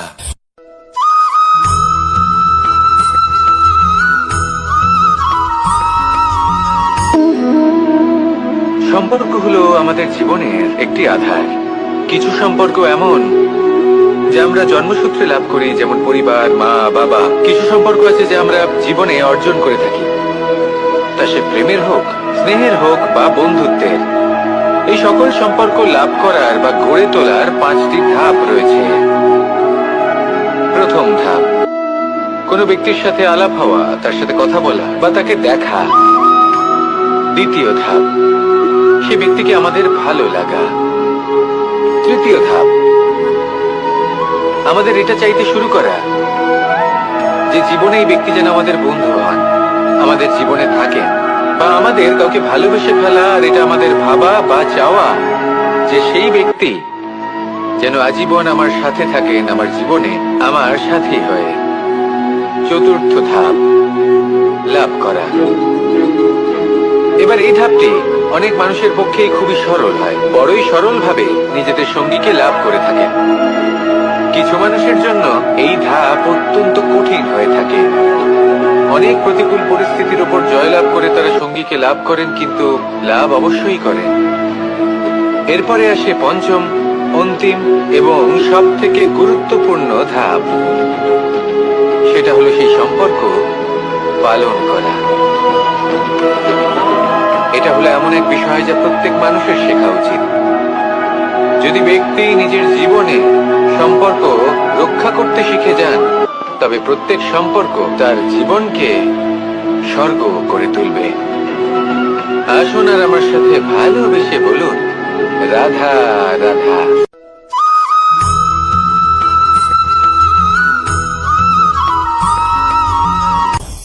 আপনি কখনো পর্বতের শিখরে উঠেছেন?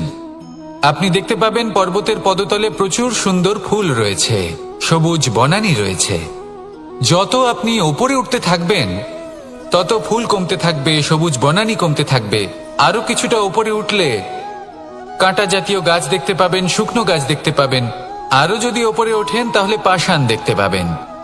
আরো উপরে উঠলে হিমখণ্ড দেখতে পাবেন। এই যে পর্বত, তা মনুষ্য জীবনের সব থেকে উত্তম উদাহরণ।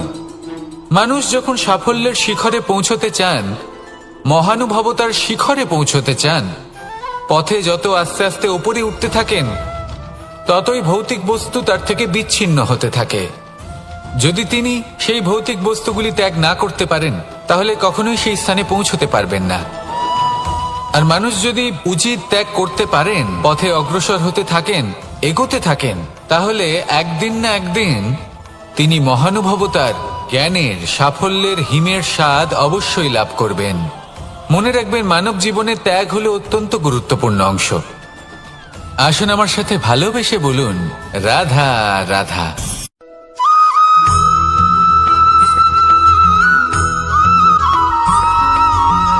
মানুষের মানসিকতা এমন হয় যে সে যতটা করে আশা করে যে তার থেকে অনেক বেশি তার বদলে সে পাবে। দেখুন, সবকিছুই আপনার ভাবনা চিন্তার উপর নির্ভর করছে। আপনি যদি ফলের বিষয়ে ভেবে কর্ম করতে থাকেন, তাহলে সেটা অনুচিত। জীবনের আসল আনন্দ হলো নিজের কর্ম করতে থাকা, ফলের চিন্তা করা উচিত নয়। যদি আপনি এরকম ভাবেন যে আমি এতটা করছি, আমার এতটা পাওয়া উচিত, সেই ভাবনা অনুচিত। যদি আপনি সেবার মানসিকতা নিয়ে কর্ম করতে থাকেন, কর্মচক্রে প্রবাহিত হন, যদি আপনি এমন ভাবনা রাখেন যে আমি এতটা পাচ্ছি, তাই এর থেকে অনেক বেশি আমি কর্ম করব, তাহলে নিশ্চিতরূপে আপনি যতটা করছেন তার থেকে অনেক বেশি আপনি পাবেন। আপনার আশার থেকে অনেক বেশি আপনি পাবেন। শুধু জীবনে অনেক বেশি কাজ করতে থাকুন, ফলের চিন্তা করবেন না। আর মনে রাখবেন, এই ভাবনাই সব থেকে বড় বীজ। কর্মের উপর বিশ্বাস রাখুন। জীবনে যা যা আপনি চান সবই সুখময় হবে।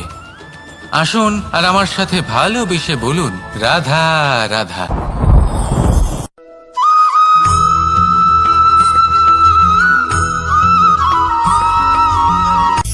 সূচের শেষে একটি ছিদ্র থাকে, যার দ্বারা আমরা এই সুতো পরাতে পারি। আর তারপর সূচের সাহায্যে এই সুতো দিয়ে বস্ত্র সেলাই করা যায়। কিন্তু যদি সুতোটা সোজা করে ধরা না হয়, তাহলে সূচে কখনো এই সুতো পরানোই সম্ভব নয়। যদি এতে কোনো গিঁট পড়ে, তখন তা কখনোই এই ছিদ্র দ্বারা প্রবেশ করা সম্ভব নয়। ঠিক এইভাবেই যদি আপনি কারোর জীবনে প্রবেশ করতে চান, কারোর অন্তরে প্রবেশ করতে চান, তাহলে আপনাকেও সহজ থাকতে হবে। এতে কোনো গিঁট থাকলে চলবে না। অর্থাৎ মনে যাতে কোনো মালিন্য না থাকে, যেন কোনো কুচিন্তা না থাকে। যদি এসব থাকে, তাহলে আপনি কখনো কারোর জীবনে প্রবেশ করতে পারবেন না। আর যদি কোনোভাবে আপনি প্রবেশ করেও যান, তাহলে তার মনে ঘর করতে পারবেন না। নিজেকে এই সুতোর মতন করে তুলুন, সহজ। মনে যেন কোনো কুচিন্তা না থাকে, সবার প্রতি যেন সদ্ভাবনা থাকে, শুভ চিন্তা থাকে। এমনটা করতে থাকুন। এমন একটা দিন আসবে যেদিন এই সমস্ত সংসারের ব্যক্তির মনে আপনি বাস করবেন। আর তখন এই মন প্রসন্ন হয়ে বলবে, রাধা রাধা।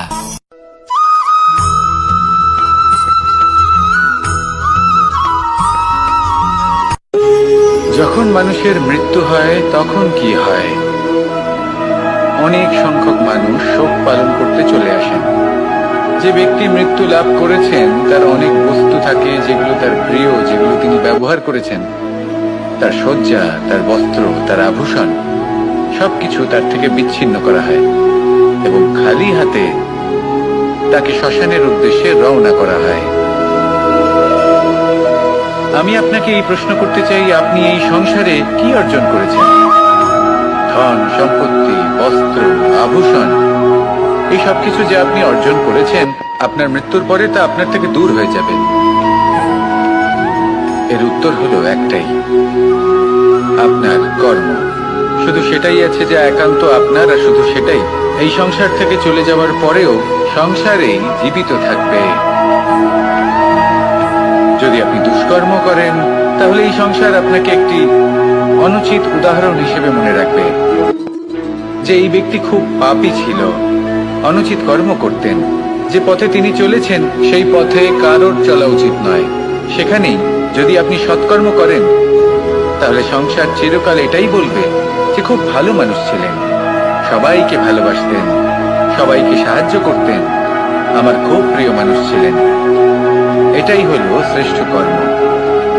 সেই জন্য জীবনে শুধুমাত্র ধন সম্পত্তি আভূষণ এই সব অর্জন করতে গিয়ে নিজের মনোনিবেশ করবেন না। শ্রেষ্ঠ কর্ম করুন।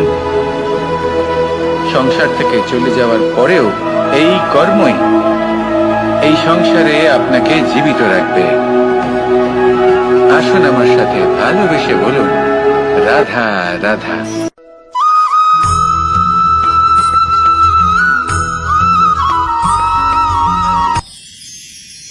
মানুষ তার জীবনে দুই ধরনের পরিস্থিতিকে খুব ভয় পায়। এক, কোনো কারণবশত কারোর সামনে নত হওয়া। দুই, কোনো কারণে নিজের চরিত্র থেকে, নিজের মূল্যবোধ থেকে বিচ্যুত হওয়া। এবার কেন হয় এরকম যে কথায় কথায় কারোর সামনে নত হতে হয়? কেন বারংবার নিজের চরিত্র থেকে চ্যুত হতে হয়? এরকম কেন হয়? এটা তখনই হয় যখন আমাদের শিক্ষা এবং মূল্যবোধের অভাব থাকে।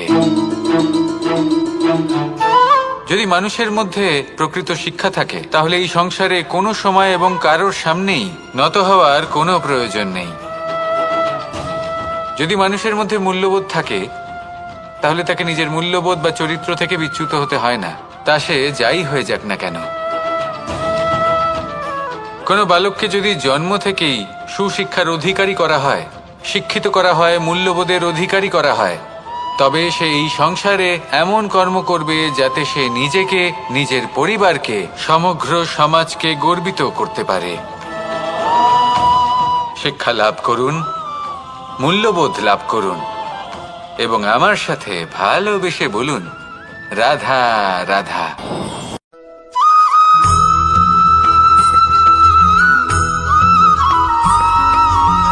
কথায় আছে যে এমন কোনো অক্ষর নেই যার দ্বারা কোনো মন্ত্র হয় না।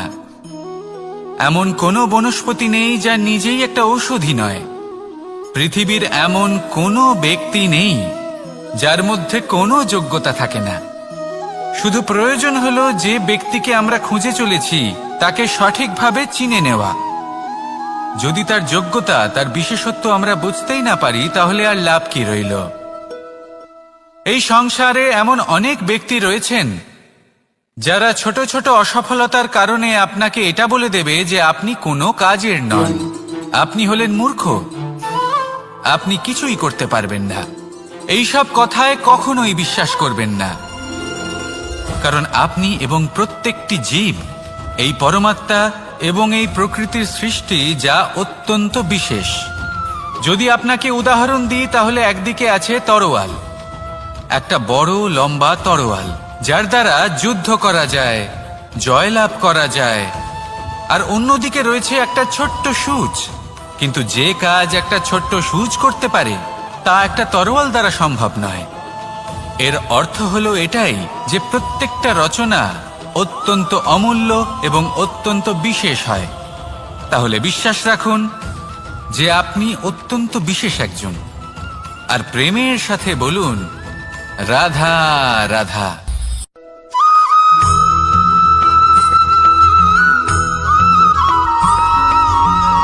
এই সংসারে কোনো বস্তু হোক বা ব্যক্তি হোক, তার একার গুরুত্ব কিন্তু খুব বেশি নয়। একটা উদাহরণ হিসেবে বৃষ্টির ফোঁটাকে ভেবে দেখুন। যদি একটি বৃষ্টির ফোঁটা হয় তাহলে তার খুব বেশি গুরুত্ব থাকে না, কিন্তু যখন সহস্র বৃষ্টির ফোঁটা মেঘের মধ্যে দিয়ে ঝরে পড়ে তখন সেটা বর্ষার রূপ ধারণ করে। সেই বর্ষা যা এই প্রকৃতিকে শান্ত করে। সেইভাবেই পাথরের ছোট টুকরো, তার খুব বেশি গুরুত্ব থাকে না, কিন্তু যখন অসংখ্য পাথরের টুকরো একত্রিত হয় তখন তা পর্বতের আকার ধারণ করে। সেইভাবেই কিছু মানুষ যখন একত্রিত হন তখন তৈরি হয় পরিবার, কিছু পরিবার যখন একত্রিত হয় তখন তৈরি হয় সমাজ, যখন অনেক সংখ্যক সমাজ একত্রিত হয় তখন তৈরি হয় রাজ্য। এবার এই রাজ্যের সবথেকে গুরুত্বপূর্ণ ব্যক্তি হতে পারেন রাজা, কিন্তু তাও সেই রাজা একা কিছু করতে পারেন না। যুদ্ধ লড়ার সময় তারও নিজের সৈন্যদলকে প্রয়োজন পড়ে। কিন্তু এই সংসারে এমন একজন ব্যক্তি আছেন যিনি একাই সব কাজ করতে থাকেন, এবং সেই ব্যক্তি হলেন মা। আমাদের জীবনে একজন পিতার ভূমিকা কিন্তু নিঃসন্দেহে অমূল্য, কিন্তু আমাদের সকলের জীবনে যে ভূমিকা একজন মায়ের তা অন্য কারোর থাকে না। একজন মা একাই সন্তানকে বড় করতে পারেন, সংস্কারী করে তুলতে পারেন, তার জন্য পরিশ্রম করেন। আর এত কিছু কাজ করার পরেও তার কাজের জন্য তিনি প্রশংসা অবশ্য পান না। উল্টে যদি সেই সন্তান অনুচিত পথে চালিত হয়, অনুচিত কর্ম করে, তখন সেই মাকেই অপবাদের পাত্র হয়ে উঠতে হয়। আমাদের জীবনে মায়ের যোগদান কতটা সেটা বুঝুন। আপনাকে বড় করে তোলার জন্য উনি কতটা পরিশ্রম করেছেন সেটা বুঝুন। আজ থেকে, এখন থেকে, এই মুহূর্ত থেকে মাকে সম্মান করতে শিখুন। যখন সময় পাবেন, যখন সুযোগ হবে, তখন তার প্রশংসা করুন, ওনারও ভালো লাগবে। আর মায়ের এই মমতার জন্য, তার এই ভূমিকার জন্য আসুন সবাই মিলে আমরা তাকে প্রণাম করি, আর সকলে মিলে ভালোবেসে বলি, রাধা রাধা।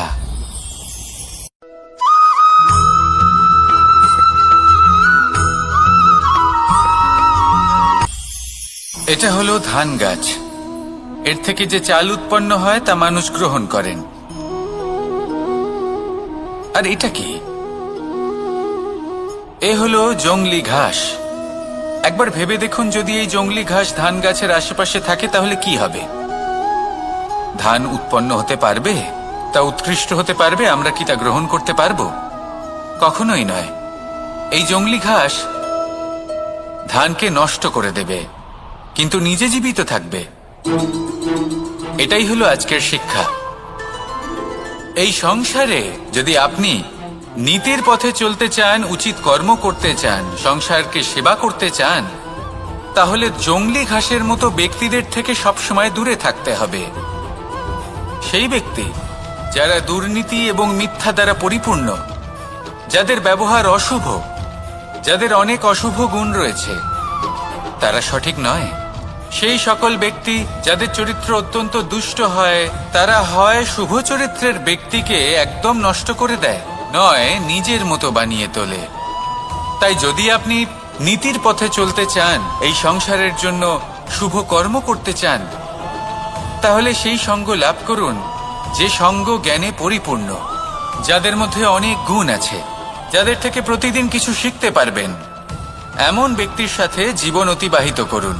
দুরাচারীদের থেকে দূরে থাকুন। তবেই এই মন প্রসন্ন হয়ে বলবে, রাধা রাধা।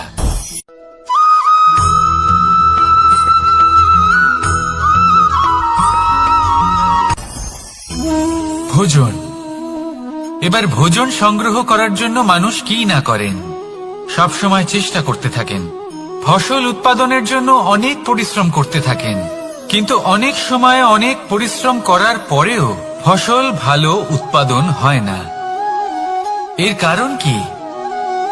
কারণ হলো এটাই যে আপনি পরিশ্রম হয়তো অনেক করেছেন, কিন্তু আপনার নজর তো সেই বীজের দিকে ছিলই না যা আপনি রোপণ করেছেন। সেই জন্য সব সময় কোনো বীজ রোপণ করার আগে তাকে পরখ করে দেখুন, তা অত্যন্ত আবশ্যক। আর সেইভাবেই যখনই কোনো কর্মের প্রশ্ন আসে, তাহলে সেখানে শুধুমাত্র পরিশ্রম যথেষ্ট নয়। সেই কাজের প্রতি আপনার কর্তব্য কি, আপনার উদ্দেশ্য কি, সেটা জানা হলো অত্যন্ত গুরুত্বপূর্ণ। তাই কর্ম করুন, কিন্তু সেই কর্মের প্রতি আপনার যা উদ্দেশ্য তার মাহাত্ম্য বুঝতে চেষ্টা করুন। তাহলে আসুন আমার সাথে ভালোবেসে বলুন, রাধা রাধা।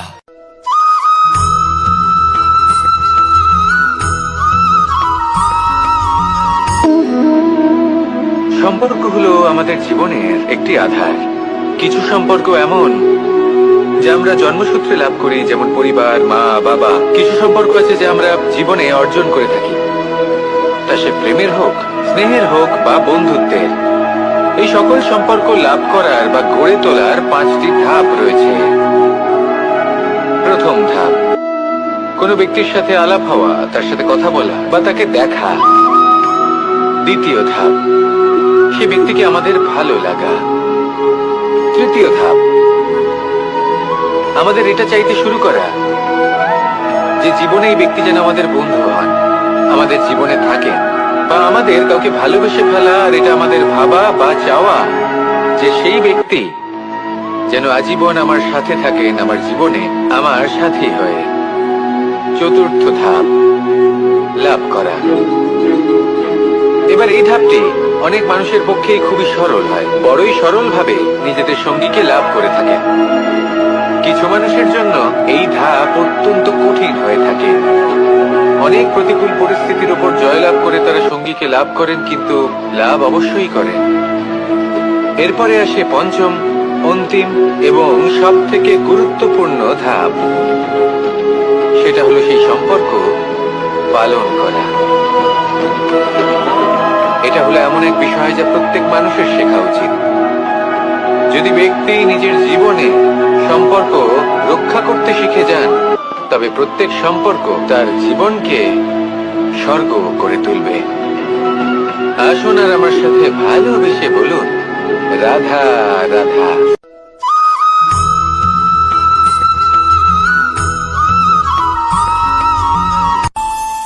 আমাদের মনে যখন কোনো প্রশ্ন ওঠে, কোনো দ্বন্দ্ব জাগে, তখন আমরা যাই আমাদের গুরুর কাছে, আমাদের আরাধ্যের কাছে গিয়ে জিজ্ঞেস করি। এইভাবেই একদিন আমি পৌঁছলাম আমার আরাধ্যের কাছে, আমার মহাদেবের কাছে, আর ওনাকে প্রশ্ন করলাম যে মহাদেব, জীবনে আনন্দ পাওয়ার, উৎসব পালনের, প্রেম ভাগ করে নেবার, জীবনকে উপভোগ করে নেওয়ার সর্বশ্রেষ্ঠ সময় কোনটা? মহাদেব হাসলেন আর উনি বললেন, জীবনে উৎসব পালনের সব থেকে শ্রেষ্ঠ দিন হল মৃত্যুর ঠিক আগের দিনটা। প্রেম ভাগ করে নেওয়ার সব থেকে শ্রেষ্ঠ মুহূর্ত হল মৃত্যুর ঠিক আগের মুহূর্ত। জীবনকে উপভোগ করে নেওয়ার সর্বশ্রেষ্ঠ প্রহর হল মৃত্যুর 1 প্রহর পূর্বে। তখন আমি চমকে গেলাম। আমি বললাম, কিন্তু মহাদেব, মৃত্যু তো অনিশ্চিত, আমরা জানিও না কবে আমাদের মৃত্যু হবে। মহাদেব আবার হাসলেন। উনি বললেন যে যদি আমরা এভাবে জীবন কাটাই যে আমরা জীবনের প্রত্যেক দিন, প্রত্যেক মুহূর্ত, প্রত্যেক প্রহর শেষ বলে মনে করি, তাহলে আমাদের সমস্ত জীবন আনন্দের সাথেই অতিবাহিত হবে। কি বলেন?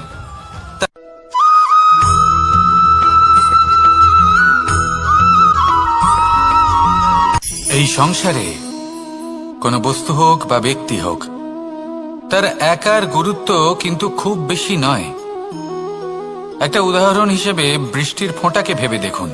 যদি একটি বৃষ্টির ফোঁটা হয় তাহলে তার খুব বেশি গুরুত্ব থাকে না, কিন্তু যখন সহস্র বৃষ্টির ফোঁটা মেঘের মধ্যে দিয়ে ঝরে পড়ে, তখন সেটা বর্ষার রূপ ধারণ করে।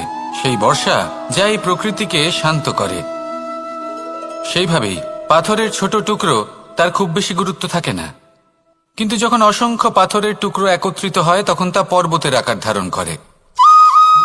সেইভাবেই কিছু মানুষ যখন একত্রিত হন তখন তৈরি হয় পরিবার, কিছু পরিবার যখন একত্রিত হয় তখন তৈরি হয় সমাজ, যখন অনেক সংখ্যক সমাজ একত্রিত হয় তখন তৈরি হয় রাজ্য।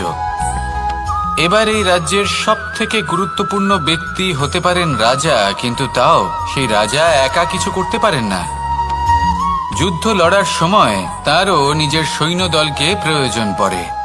কিন্তু এই সংসারে এমন একজন ব্যক্তি আছেন যিনি একাই সব কাজ করতে থাকেন, এবং সেই ব্যক্তি হলেন মা। আমাদের জীবনে একজন পিতার ভূমিকা কিন্তু নিঃসন্দেহে অমূল্য, কিন্তু আমাদের সকলের জীবনে যে ভূমিকা একজন মায়ের তা অন্য কারোর থাকে না। একজন মা একাই সন্তানকে বড় করতে পারেন, সংস্কারী করে তুলতে পারেন, তার জন্য পরিশ্রম করেন। আর এত কিছু কাজ করার পরেও তার কাজের জন্য তিনি প্রশংসা অবশ্য পান না, উল্টে যদি সেই সন্তান অনুচিত পথে চালিত হয়, অনুচিত কর্ম করে, তখন সেই মাকেই অপবাদের পাত্র হয়ে উঠতে হয়। আমাদের জীবনে মায়ের যোগদান কতটা সেটা বুঝুন। আপনাকে বড় করে তোলার জন্য উনি কতটা পরিশ্রম করেছেন সেটা বুঝুন। আজ থেকে, এখন থেকে, এই মুহূর্ত থেকে মাকে সম্মান করতে শিখুন। যখন সময় পাবেন, যখন সুযোগ হবে, তখন তার প্রশংসা করুন। ওনারও ভালো লাগবে। আর মায়ের এই মমতার জন্য, তার এই ভূমিকার জন্য আসুন সবাই মিলে আমরা তাকে প্রণাম করি, আর সকলে মিলে ভালোবেসে বলি, রাধা রাধা।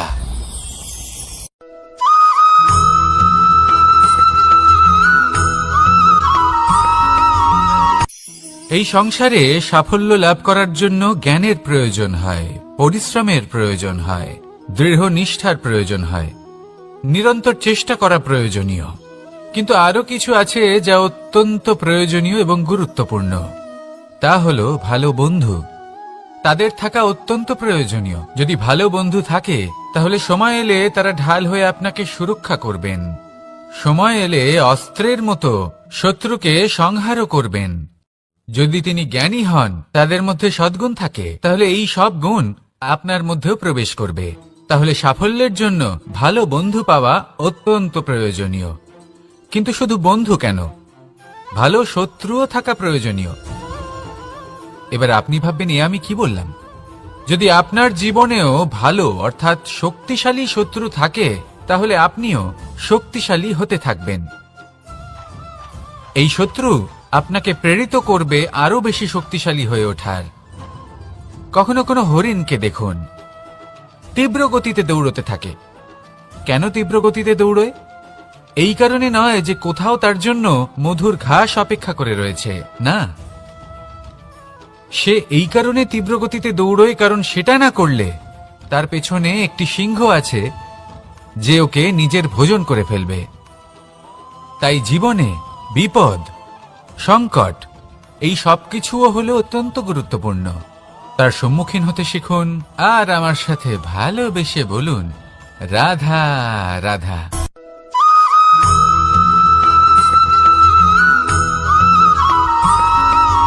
কথায় আছে, প্রত্যেক পুত্র তার পিতার প্রতিচ্ছবি হয়, আর সমস্ত প্রতিচ্ছবি চায় যেন সে তার অস্তিত্ব প্রাপ্ত করতে পারে। পুত্র চায় সে যেন তার পিতার মতো হয়, বা কখনো কখনো তার থেকেও শ্রেষ্ঠ হয়। সেটা কোনো অনুচিত ব্যাপার নয়। অনুচিত তখন হয় যখন পুত্র নিজের পিতার মতো হবার স্বপ্ন পূরণ করতে গিয়ে বা তার থেকেও শ্রেষ্ঠ হওয়ার স্বপ্ন পূরণে অনুচিত পথের আশ্রয় নেয়। কারণ তারপরে সে তার পিতার গুণগুলি আত্মসাৎ করতে চায় না। সে শুধুই এটা চায় যে সংসারের চোখে যেন আমি শ্রেষ্ঠ প্রমাণিত হই। এটা অনুচিত। সংসারে এমন অনেক মানুষ আছেন যারা এই কারণে শ্রেষ্ঠ হবার চেষ্টা করেন যাতে তার পরিবারের, তার পিতার সম্মান বৃদ্ধি পায়। এমনও মানুষ থাকেন, আর এটাই হলো পার্থক্য উদ্দেশ্যের। মনে রাখবেন, যদি আপনার উদ্দেশ্য শুভ হয় তাহলে পথও শুভ হবে। যদি আপনার উদ্দেশ্য অশুভ হয় তাহলে পথও অশুভ হবে। তাহলে নিজের পিতার মতো হবার চেষ্টা অবশ্যই করুন, তার থেকেও শ্রেষ্ঠ হওয়ার চেষ্টা অবশ্যই করুন, কিন্তু মনে রাখবেন, আপনার সংকল্প আর আপনার উদ্দেশ্য এই দুই শুভ হওয়া উচিত। তাহলে আসুন আর আমার সাথে ভালোবেসে বলুন, রাধা রাধা।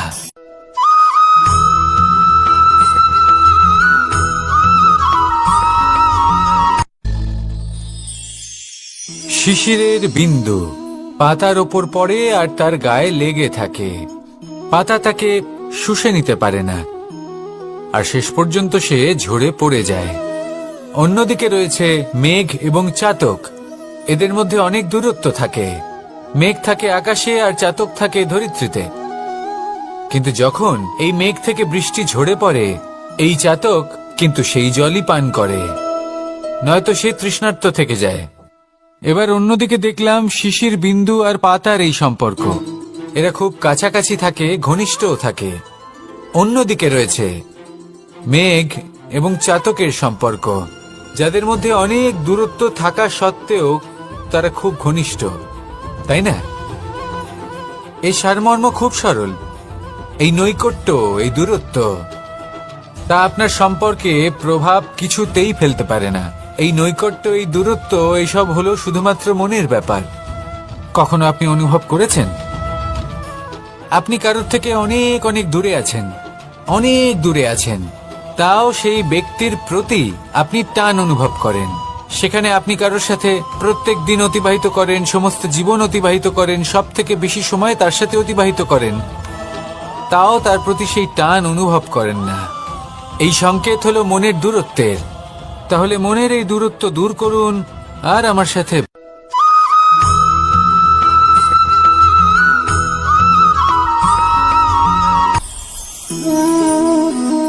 শক্তি এক অত্যন্ত বিচিত্র বস্তু, বা বলতে পারেন অনুভূতি। পিতা সবসময় চান যেন তিনি তার শক্তি পুত্রকে। আসুন আপনাকে সহজে বোঝাই। যদি আপনি সুপাত্র হন আর আপনাকে শক্তি দেওয়া হয়, তাহলে আপনি সেই শক্তির গুরুত্ব বুঝবেন, কোথায় সেই শক্তি প্রয়োগ করা উচিত সেটা বুঝবেন। আর এটা যেহেতু অর্জন করা শক্তি হবে, সেই শক্তির অপব্যবহার হবে না। কিন্তু যদি এই আপনি কুপাত্র হন আর যদি আপনাকে এই শক্তি দেওয়া হয়, তাহলে কি হবে? দেখতে গেলে এই শক্তি আপনি দান হিসেবে পেয়েছেন, তাই না? আপনি এই শক্তির গুরুত্ব বুঝবেন আর না এর প্রয়োগ আপনি জানবেন। তার অপব্যবহার হওয়া সুনিশ্চিত। তাই যদি আপনি কোনো শক্তি অর্জন করতে চান, তাহলে আগে তার যোগ্য হয়ে উঠুন। পুত্র নয়, পাত্র হয়ে উঠুন। আর আমার সাথে ভালোবেসে বলুন, রাধা রাধা।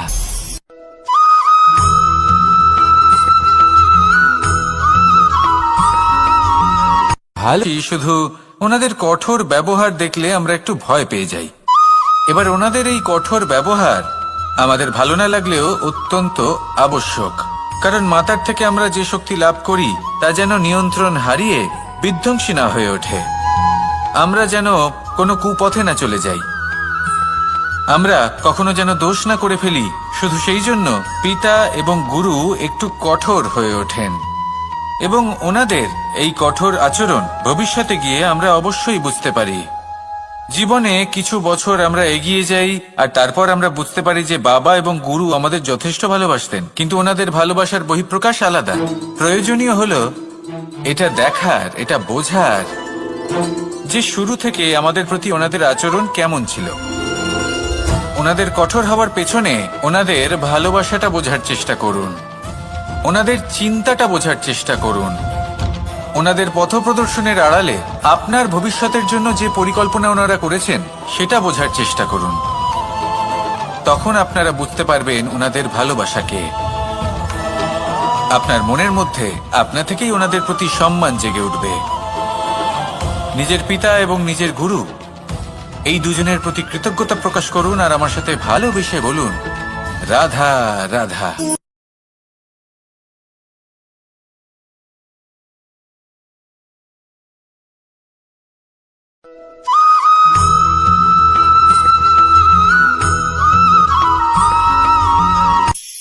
কখনো কোনো বাগানের কোনো বৃক্ষকে দেখেছেন যেখানে সুগন্ধি ফুল থাকে, রসালো ফল থাকে? তখন মন প্রফুল্ল হয়ে ওঠে, মন থেকে সেই বৃক্ষের প্রতি ভালোবাসা জন্মায়। কিন্তু যিনি বাগানের মালিক, শুধুমাত্র তিনিই জানেন যে কিভাবে এই বৃক্ষকে আগলে রাখতে হয়, কিভাবে তার পরিচর্যা করলে এতে সুন্দর সুগন্ধি ফুল হবে, রসালো ফল হবে। কখনো কখনো প্রয়োজনের থেকে বেশি রোদ পেলে এই বৃক্ষগুলি শুকিয়ে যায়, প্রয়োজনের থেকে কম রোদ পেলেও এই বৃক্ষ কিন্তু শুকিয়ে যায়। প্রয়োজনের থেকে কম জল যদি পায়, এই বৃক্ষ শুকিয়ে যেতে পারে। প্রয়োজনের থেকে অতিরিক্ত জল যদি পায়, তখনও এই বৃক্ষের শিকড়গুলি নষ্ট হয়ে যেতে পারে। এবার এটাই কিন্তু আমাদের সংসারের সাথেও হয়। আমাদের সংসারের সকল প্রতিভাশালী ব্যক্তি, যেমন লেখক, বিচারক, প্রবক্তা, যোদ্ধা, এদের সবার ক্ষেত্রে এই কথাটাই প্রযোজ্য। যদি বেশি প্রশংসা করা হয় তাহলেও এরা হারিয়ে যাবেন। প্রয়োজনের থেকে বেশি যদি নিন্দা করা হয় তখনও তারা নত হয়ে পড়বেন।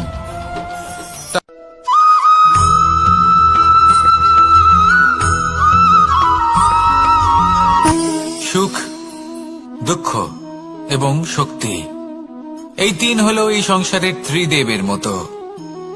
আমাদের জীবনে যা কিছু ঘটছে এই তিনটির ভিত্তির উপরেই হচ্ছে।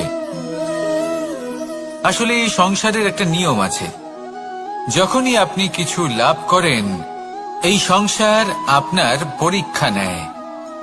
এটা জানার জন্য আপনার পরীক্ষা নেয় যে আপনি যা কিছুই লাভ করেছেন আপনি কি আদৌ সেটার যোগ্য কিনা। ঠিক সেইভাবেই এই সুখ, দুঃখ এবং শক্তি আপনার পরীক্ষা নিয়ে থাকে। যখন সুখ আসে তখন সে আপনার পরীক্ষা নেয় যে আপনার মধ্যে অহংবোধ জাগ্রত হয়নি তো। যদি অহংবোধ চলে আসে তাহলে সুখ সেখানেই সঙ্গ ত্যাগ করে। দুঃখ আপনার ধৈর্যের পরীক্ষা নিতে থাকে, আর যদি আপনার মধ্যে ধৈর্য না থাকে তাহলে এটা আপনাকে আরো বেশি দুঃখের গভীর অন্ধকারে ঠেলে দেবে। সেখানে শক্তি পরীক্ষা নেয় আপনার বিনম্রতার। যদি আপনি বিনম্র না হন তাহলে হয় এই শক্তি আপনার সঙ্গ ত্যাগ করবে, নয় এই শক্তি বিনম্রতার অভাবে আপনার পতনের কারণ হতে পারে। এই সংসারে যে কোনো ব্যক্তি যিনি এই পরীক্ষায় উত্তীর্ণ হয়ে থাকেন এই জীবনে তিনি সাফল্য লাভ করেন। আসুন আমার সাথে ভালোবেসে বলুন, রাধা রাধা।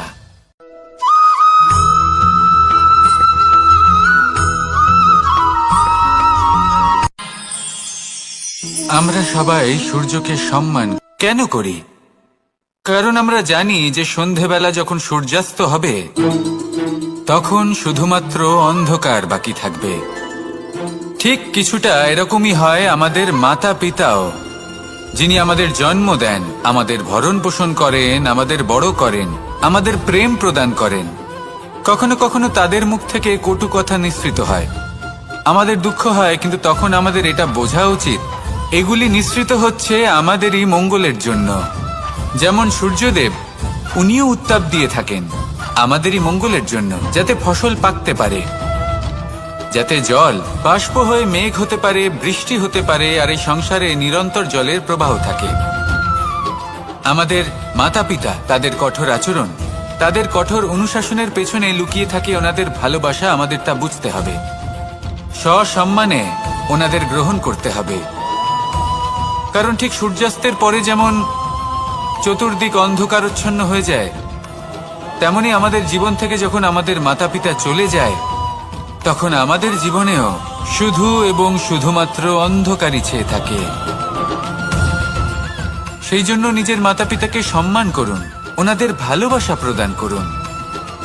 এই মন আর এই জীবন প্রসন্ন হয়ে বলবে, রাধা রাধা।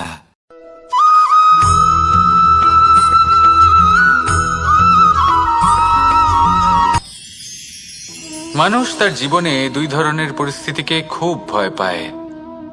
এক, কোনো কারণবশত কারোর সামনে নত হওয়া। দুই, কোনো কারণে নিজের চরিত্র থেকে, নিজের মূল্যবোধ থেকে বিচ্যুত হওয়া। এবার কেন হয় এরকম যে কথায় কথায় কারোর সামনে নত হতে হয়? কেন বারংবার নিজের চরিত্র থেকে চ্যুত হতে হয়? এরকম কেন হয়? এটা তখনই হয় যখন আমাদের শিক্ষা এবং মূল্যবোধের অভাব থাকে। যদি মানুষের মধ্যে প্রকৃত শিক্ষা থাকে তাহলে এই সংসারে কোনো সময় এবং কারোর সামনেই নত হওয়ার কোনো প্রয়োজন নেই। যদি মানুষের মধ্যে মূল্যবোধ থাকে তাহলে তাকে নিজের মূল্যবোধ বা চরিত্র থেকে বিচ্যুত হতে হয় না, তা সে যাই হয়ে যাক না কেন। কোনো বালককে যদি জন্ম থেকেই সুশিক্ষার অধিকারী করা হয়, শিক্ষিত করা হয়, মূল্যবোধের অধিকারী করা হয়, তবে সে এই সংসারে এমন কর্ম করবে যাতে সে নিজেকে, নিজের পরিবারকে, সমগ্র সমাজকে গর্বিত করতে পারে। শিক্ষা লাভ করুন, মূল্যবোধ লাভ করুন এবং আমার সাথে ভালোবেসে বলুন, রাধা রাধা।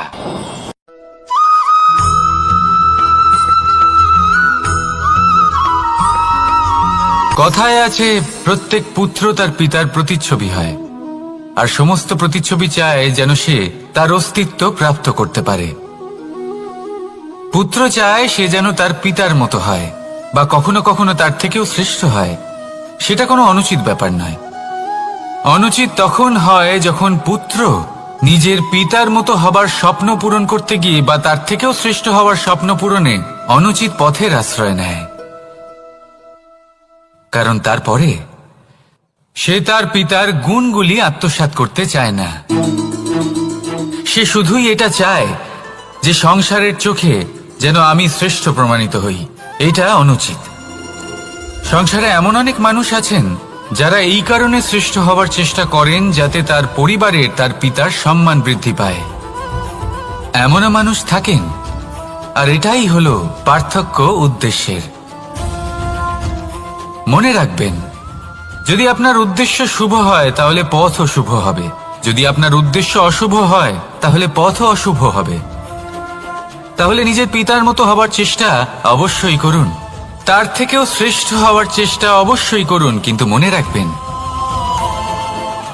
আপনার সংকল্প আর আপনার উদ্দেশ্য এই দুই শুভ হওয়া উচিত। তাহলে আসুন আর আমার সাথে ভালোবেসে বলুন, রাধা রাধা।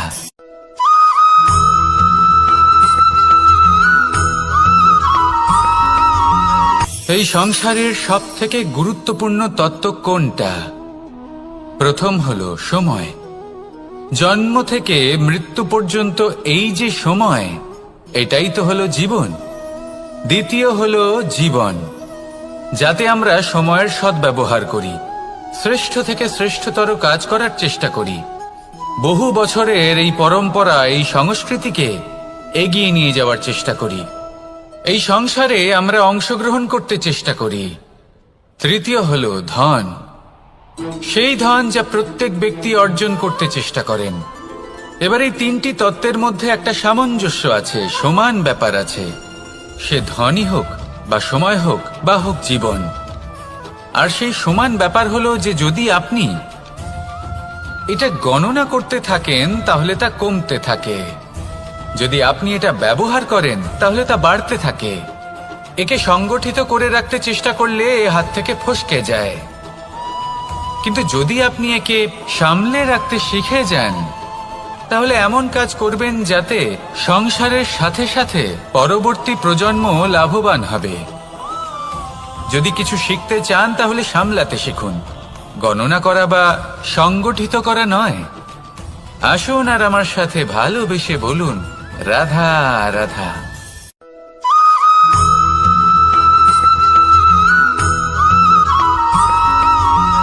পঞ্চতত্ত্বের মধ্যে দ্বিতীয় তত্ত্ব হল ধরণী, ভূমি, যাকে আমরা ধরণী মাতা বলি। এই ধরণী ধৈর্য ধারণ করে, আর এর ওপরেই আমাদের সমগ্র সংসার নির্ভরশীল। কারণ এই ভূমি সহ্য ক্ষমতা রাখে, এর সহ্য ক্ষমতা হলো অপরিসীম। সন্তান যতই আঘাত প্রদান করুক না কেন, প্রেম পূর্বক সহ্য করে, আর তার বদলে অমূল্য রত্ন প্রদান করে। সন্তান যদি হাল চালায় তাহলে তার বদলে তাকে অন্ন প্রদান করে। এটাই হলো ধরণী। এবার এর থেকে আমরা কি শিক্ষা পেতে পারি? এটাই যে কারোর জন্য কিছু করা বা কাউকে কিছু দেওয়া মনে কোনো কামনা ছাড়াই।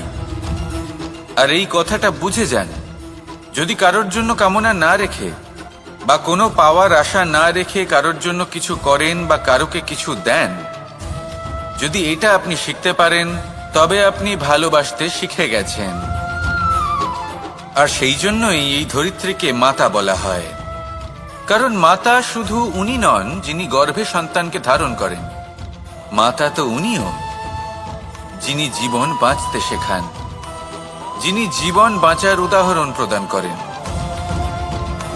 তাহলে ধরণীর থেকে এই নিঃস্বার্থ ভাব শিখুন, নিঃস্বার্থ ভালোবাসা শিখুন, আর এই ভালোবাসার সাথেই বলুন রাধা রাধা।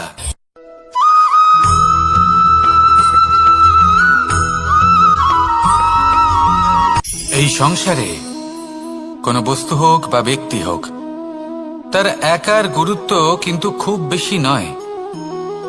একটা উদাহরণ হিসেবে বৃষ্টির ফোঁটাকে ভেবে দেখুন। যদি একটি বৃষ্টির ফোঁটা হয় তাহলে তার খুব বেশি গুরুত্ব থাকে না, কিন্তু যখন সহস্র বৃষ্টির ফোঁটা মেঘের মধ্যে দিয়ে ঝরে পড়ে তখন সেটা বর্ষার রূপ ধারণ করে। সেই বর্ষা যা এই প্রকৃতিকে শান্ত করে। সেইভাবেই পাথরের ছোট টুকরো তার খুব বেশি গুরুত্ব থাকে না, কিন্তু যখন অসংখ্য পাথরের টুকরো একত্রিত হয় তখন তা পর্বতের আকার ধারণ করে। সেইভাবেই কিছু মানুষ যখন একত্রিত হন তখন তৈরি হয় পরিবার, কিছু পরিবার যখন একত্রিত হয় তখন তৈরি হয় সমাজ, যখন অনেক সংখ্যক সমাজ একত্রিত হয় তখন তৈরি হয় রাজ্য। এবার এই রাজ্যের সবথেকে গুরুত্বপূর্ণ ব্যক্তি হতে পারেন রাজা, কিন্তু তাও সেই রাজা একা কিছু করতে পারেন না। যুদ্ধ লড়ার সময় তারও নিজের সৈন্যদলকে প্রয়োজন পড়ে। কিন্তু এই সংসারে এমন একজন ব্যক্তি আছেন যিনি একাই সব কাজ করতে থাকেন, এবং সেই ব্যক্তি হলেন